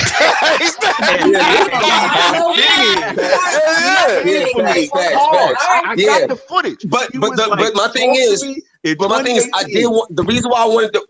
Now listen. The reason why I did want to wait. The reason why I did want to wait is because you got to see the year over year where it's at. So if this year they were, because it's already Matt Piscatella from MPD, who we had on this show, has already projected them to sell the most in 2018 from a revenue standpoint. So do I need to wait for them official numbers for you to come back? We get the knee bending. Yeah, we get the 50. Y'all wait for the 50.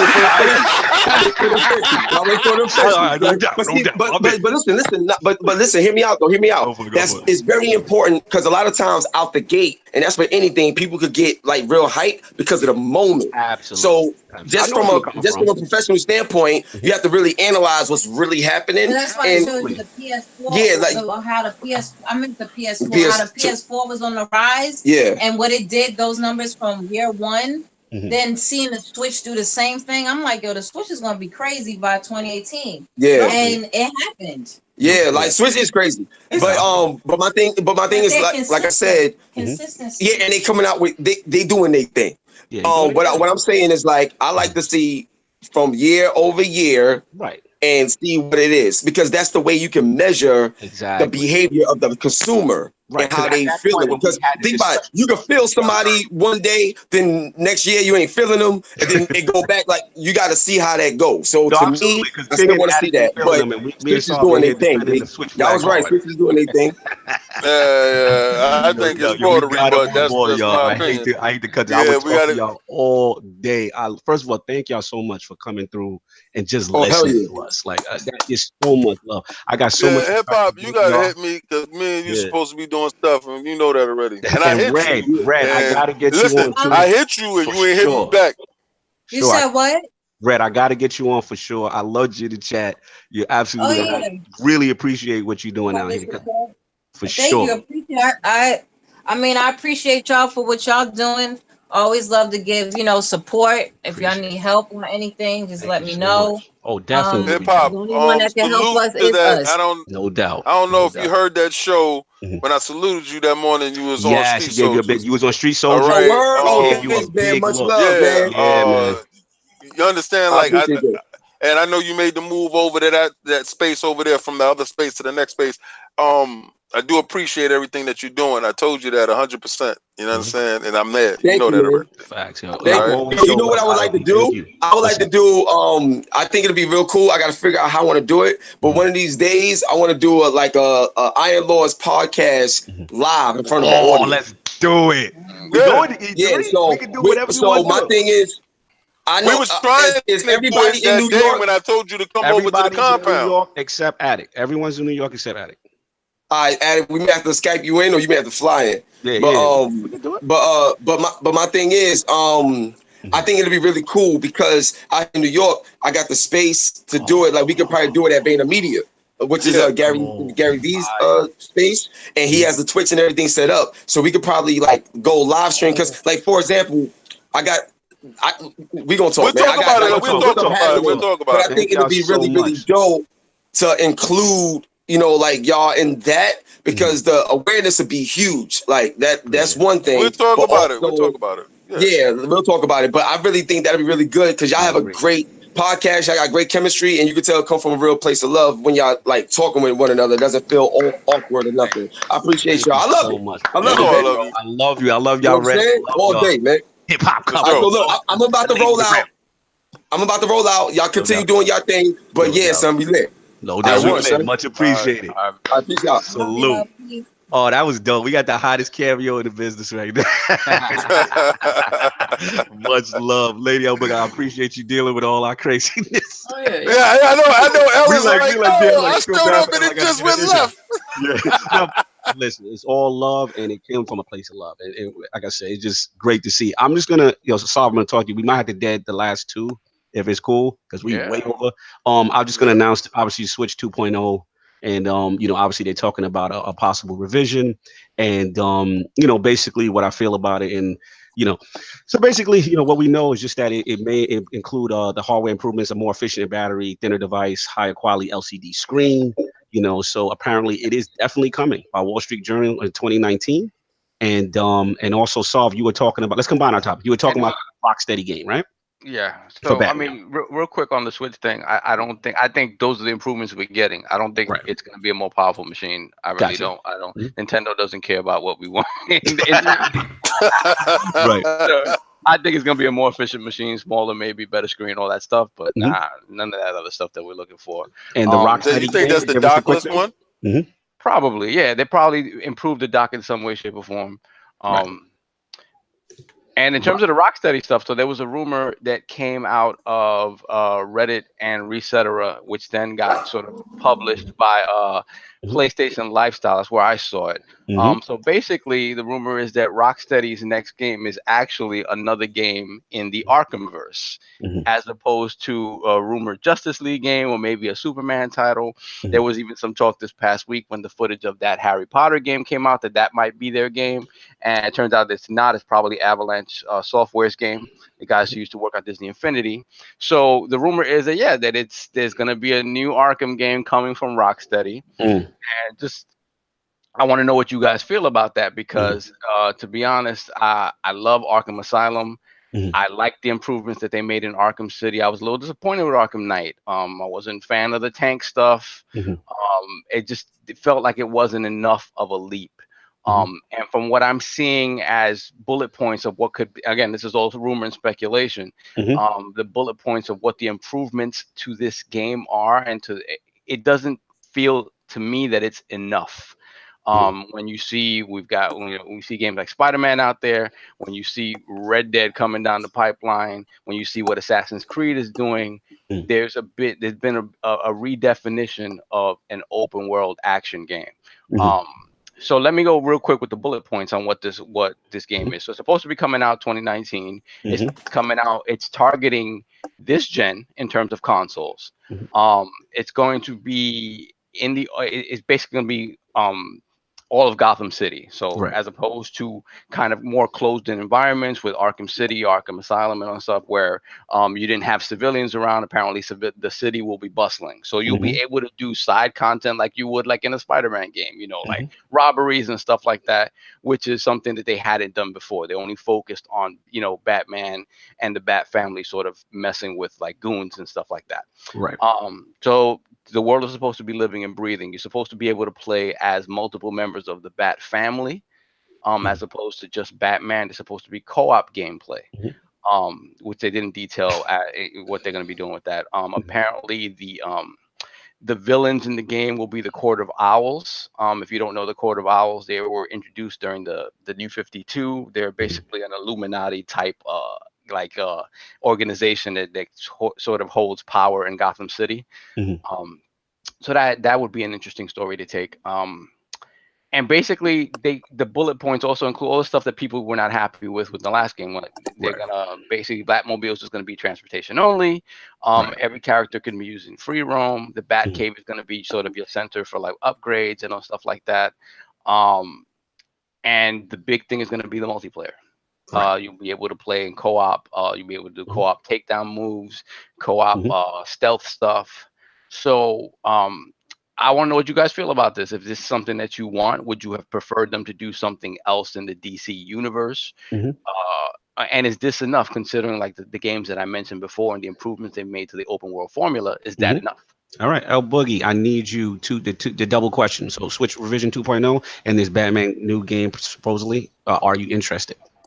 I'm interested in the new Batman game because I've loved all their series. The Switch 2.0. I don't know.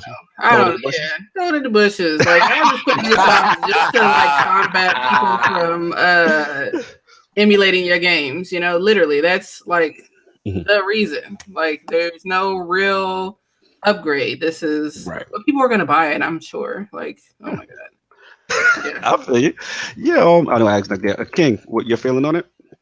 Oh, the Switch. I'm hoping that they do the Tegra 2 chip inside the machine. I hope they go dockless or put something else in there. My thing is the lack of third-party support in the top tier titles. You understand? I know that y'all may say, okay, the 2K basketball, and they got important titles. I'm not saying that the titles that they did get aren't important. They're important to the ecosystem of Nintendo. But what I want to see is a broader spectrum when it comes to these third-party titles to be included into the Switch as well. With that being said, I'm still going to play on my PlayStation and my Xbox certain titles. Now, off to the Batman, I think we're going to catch fatigue on it. I think this is going to be the lackluster title. I think this is going to be the title that makes it switch from the company because you're beating Batman like a dead horse. Do something else. So let me see some daytime action because everything is at nighttime. Did they say anything about the day solve or just that hasn't been talked about? Specifically say anything about a day-night cycle. They just did say that it would be a living world. So it's not, the story-wise in all the Arkham games, they had a reason for why there were no civilians there, right? So they're trying to make it a true open world where you can do, so what Addict's favorite stuff to do in an open world, which is, running around doing meaningless tasks. And collecting old batarangs. Collectathons and stuff like that. But according to the rumors, it's supposed to be their true last game in the Batman series. We'll see. Yeah, listen, I'm not disappointed by it. I mean, I wanted something different. Yeah, I'll jump in real quick. Obviously, I was surprised by the news to hear about it. So yeah, I mean, listen, I'm all for it to give them a shot to see what they do, to see their new take on this game. Obviously it's a beloved series, and if they corrected things, I know a lot of people had issue with the whole Batmobile inclusion and how that was handled. So I'm cool. Now you got me when you said co-op. Once I heard co-op, my ears. What type of co-op though? Exactly. That's the key. How is it implemented? Is it true co-op? Is it tacked on? I got to see that. I heard the characters, the Bat family will be in it. Nightwing, which I'm interested in. The Catwoman, all that. Red Hood sounds great. Again, it's just a matter of implementation. And shout out to Anchorman. I like what Warner Brothers is doing with that Harry Potter that got leaked. So if they're going that route, graphically and all that, I'm with it. But for what my topic with the Switch 2.0, obviously, I'm very interested in this news. So yeah, I just think I'm with you, King. Like, I mean, my gut. I'm actually with Lboogie. My gut says it's going to be a small revision. It's gonna be minor things, light screen, nothing, a little bit better battery life, and probably won't be a true mid-generation refresh like the X or the Pro. But I want to shout out my boy, Spawn Wave Media. He had me thinking because he said, actually Nintendo broke precedents before, and I didn't even realize this because with the 3DS XL, they had 3DS XL only titles that were the new Nintendo 3DS, the one that they added, that the 3DS XL was just a bigger version of the 3DS.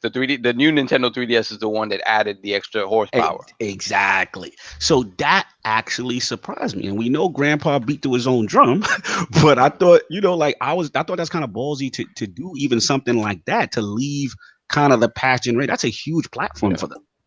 So if they were to do something like that, I think with ballsy, my gut says they do not.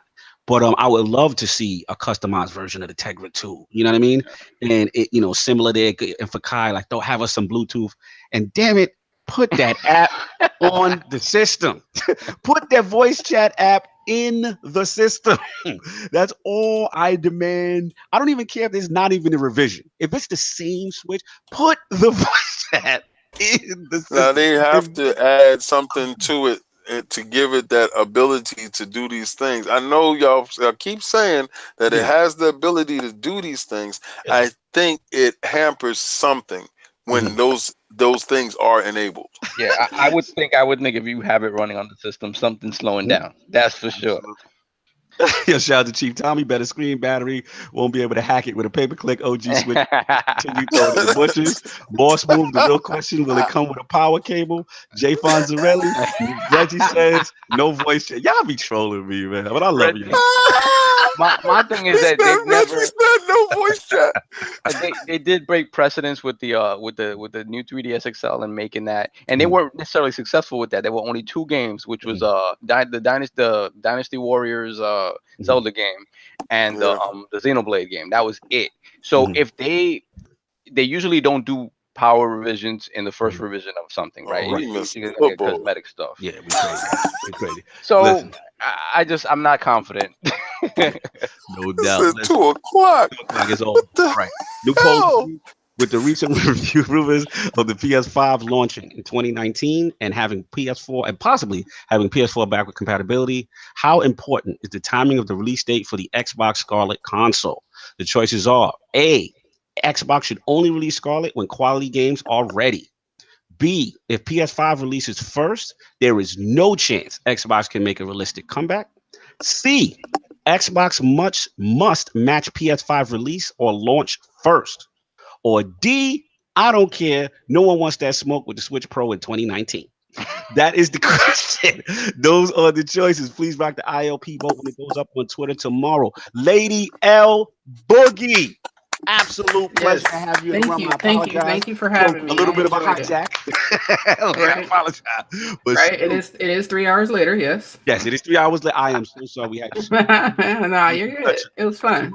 Organic thing, but thank you so much for coming through and dropping them that knowledge. Where can people find you? What you got going on? You can find me on Twitter at Lboogie0208, Mixer Lboogie0208. My stream schedule will probably be changing soon, so please stay tuned. Also, I'll be streaming later on tonight with a extra code of a month of Game Pass. Okay. Anybody who's trying to get on that Forza train. That's what's up. So make sure you come through, check my Twitter, and I'll let you know when I'm about to go live. No doubt. Much appreciated. And thank you for all the work that you do with the stream team. Shout out to Snaldo. What's your outros? So we can let them know. What's your ILP? He said, we're at outros. He said, y'all still going? I had to go to the store for my cousin. I was like, I didn't. I know we had like 2 topics left. You guys must have skipped them. No, we combined. Yeah, we did. It's 3 hours later. It's 3 hours. This is crazy. Salute to hip hop and Lady Red Infamy for coming through, dropping the knowledge. One of them was Nintendo anyway. Nobody want to talk about that. Oh, you missed it. We did that already. We hit that. We hit that topic. Of course, we get that one. Yeah, you skipped it. Back there, Boogie. What's your ILP stream team schedule? Is that's the Wednesday? What we doing? We do Tuesdays at 10. That might change though, but yeah, right now it's Tuesdays at 10. Exactly. And we've already talked offline. We've got some things cooking up for the stream team. And like I said, please tune and support. She's out here. She's a true gamer. She really represents the culture. And we're very proud of what she's doing. So again, salute Lboogie, no doubt. And of course, Lord Addict dipping on us and then coming back at the end. Where can the find me? I can't help it. You can find me on Twitter, ILP, Lord Addict ILP. You can find me on YouTube at Gaming Addict. I will be streaming Sinner Sacrifice or Redemption on the ILP channel. I think I got my streaming stuff fixed. I don't know yet, but we'll see. Fingers crossed. And that should probably happen in the next week. I'll have to look at the embargo code for it when I actually get because they send all that to you when they send you the email. I don't know what the embargo code is yet, but I'll definitely be streaming that, and I'm going to be posting a lot of content on that particular game. Well, what's it going to take for King to play that on the IOP channel? We gonna work on that. I play whatever, man. You understand how it goes. I'm down. I told Cognito I'm in. No doubt. LordSov, ILP, the Patreon of the Iron Bank. What is going on? And where can the people find you? First off, big shout out to Lboogie for coming through and dealing with our foolishness. Marathon foolishness. I don't know what you're talking about, okay? Marathon of foolishness. And shout out to our patrons as always. Thank you so much for the support. You guys can catch me on Twitter, LordSovILP, and BX Sovereign on PSN and Xbox Live. And I'll be playing some Forza and some Assassin's Creed later on today. Online? I'll be online. Okay. Actually, I'll be there. He was on. I saw him on the other day. I was like, what? You guys are interested, but later on today, Planet Xbox is probably going to stream Forza, so you guys can come through if you want. No. Oh, nice. And of course, Lord King out here, they try to get my mans. What's funny is he hit my jack, and I'm like, hip hop. What the hell is going on? So and then I put it to off, and then he texts me, yo, pick up the phone. So I'm like, all right. And so I pick up the phone. I'm talking to him on the phone. I went in on the show, and I was like, I got you. I said, let me hit you. I send that over. This is family. You understand? Lboogie is family. Like that's family. Like we actually interact. She's part of my PUBG team. When we started doing stream team, well, right now, you understand, you gotta get that light level to 600. I'm not gonna call it fraud because I actually understand that you're out here screaming. Elitism. It's fine because even when you are that high, he's still gonna say, "I got my own stuff to do." Nah. She knows I help her. She knows. He come through. Him and Monkey, they come through. Him and Monkey. Shout out to Monkey. Yeah, that's right. It's okay, Boogie. There's an LFG app we don't want to have. No, we don't. The test will be though for the raid though, because he still has yet to come through with the raid action. So. And I'm gonna call a fraud on you right now because I told you that morning that you were supposed to be on. You didn't show up. So. Fraudery to you, and we know it's true. She said, I know. People never do remember when they're frauding. But I must say, it is a pleasure having you on the show. When we started Stream Team and we started submitting names, you was the first name that I submitted. All right, and you was my #1 pick. You was my ace pick, and I'm so happy that it did work how it is working, and I know exactly you're gonna do great things. So with that said, I want y'all guys to get over to the ILP store at Teesprings. I want you to hit that link. I want you to get in there. I want you to get that Jay-Z green. If you have every color, you don't got the Jay-Z green. It'll be all sold. right, it's gonna get put up. I'm sorry, I preempted that. I do apologize. But that color is coming. We have also other lines that's coming. Bet you $20 Kid Smooth buys a green one. I bet you $20 buys a green one. It's coming green. He's family. What I want y'all to do is I want y'all to, after y'all get out of here and y'all on YouTube, I want you to go to the ILP channel. I want you to subscribe, like and subscribe. Put a comment down on any video that you see up there, because that is the only place that you will catch flashpoints. That is the only place that you will catch Combat Talk with the King, and you can catch ILP there as well. I need you to go there to subscribe, because the subscribers is not equaling out to what we have as followers. All right. So, in doing that, when we reach 1,000, we need to reach that 1,000. When we reach that 1,000, the benefit for you guys is huge, million times. All right, and that's what we're trying to do. So I think we're at 400 and some change, probably 500, and it's supposed to be higher.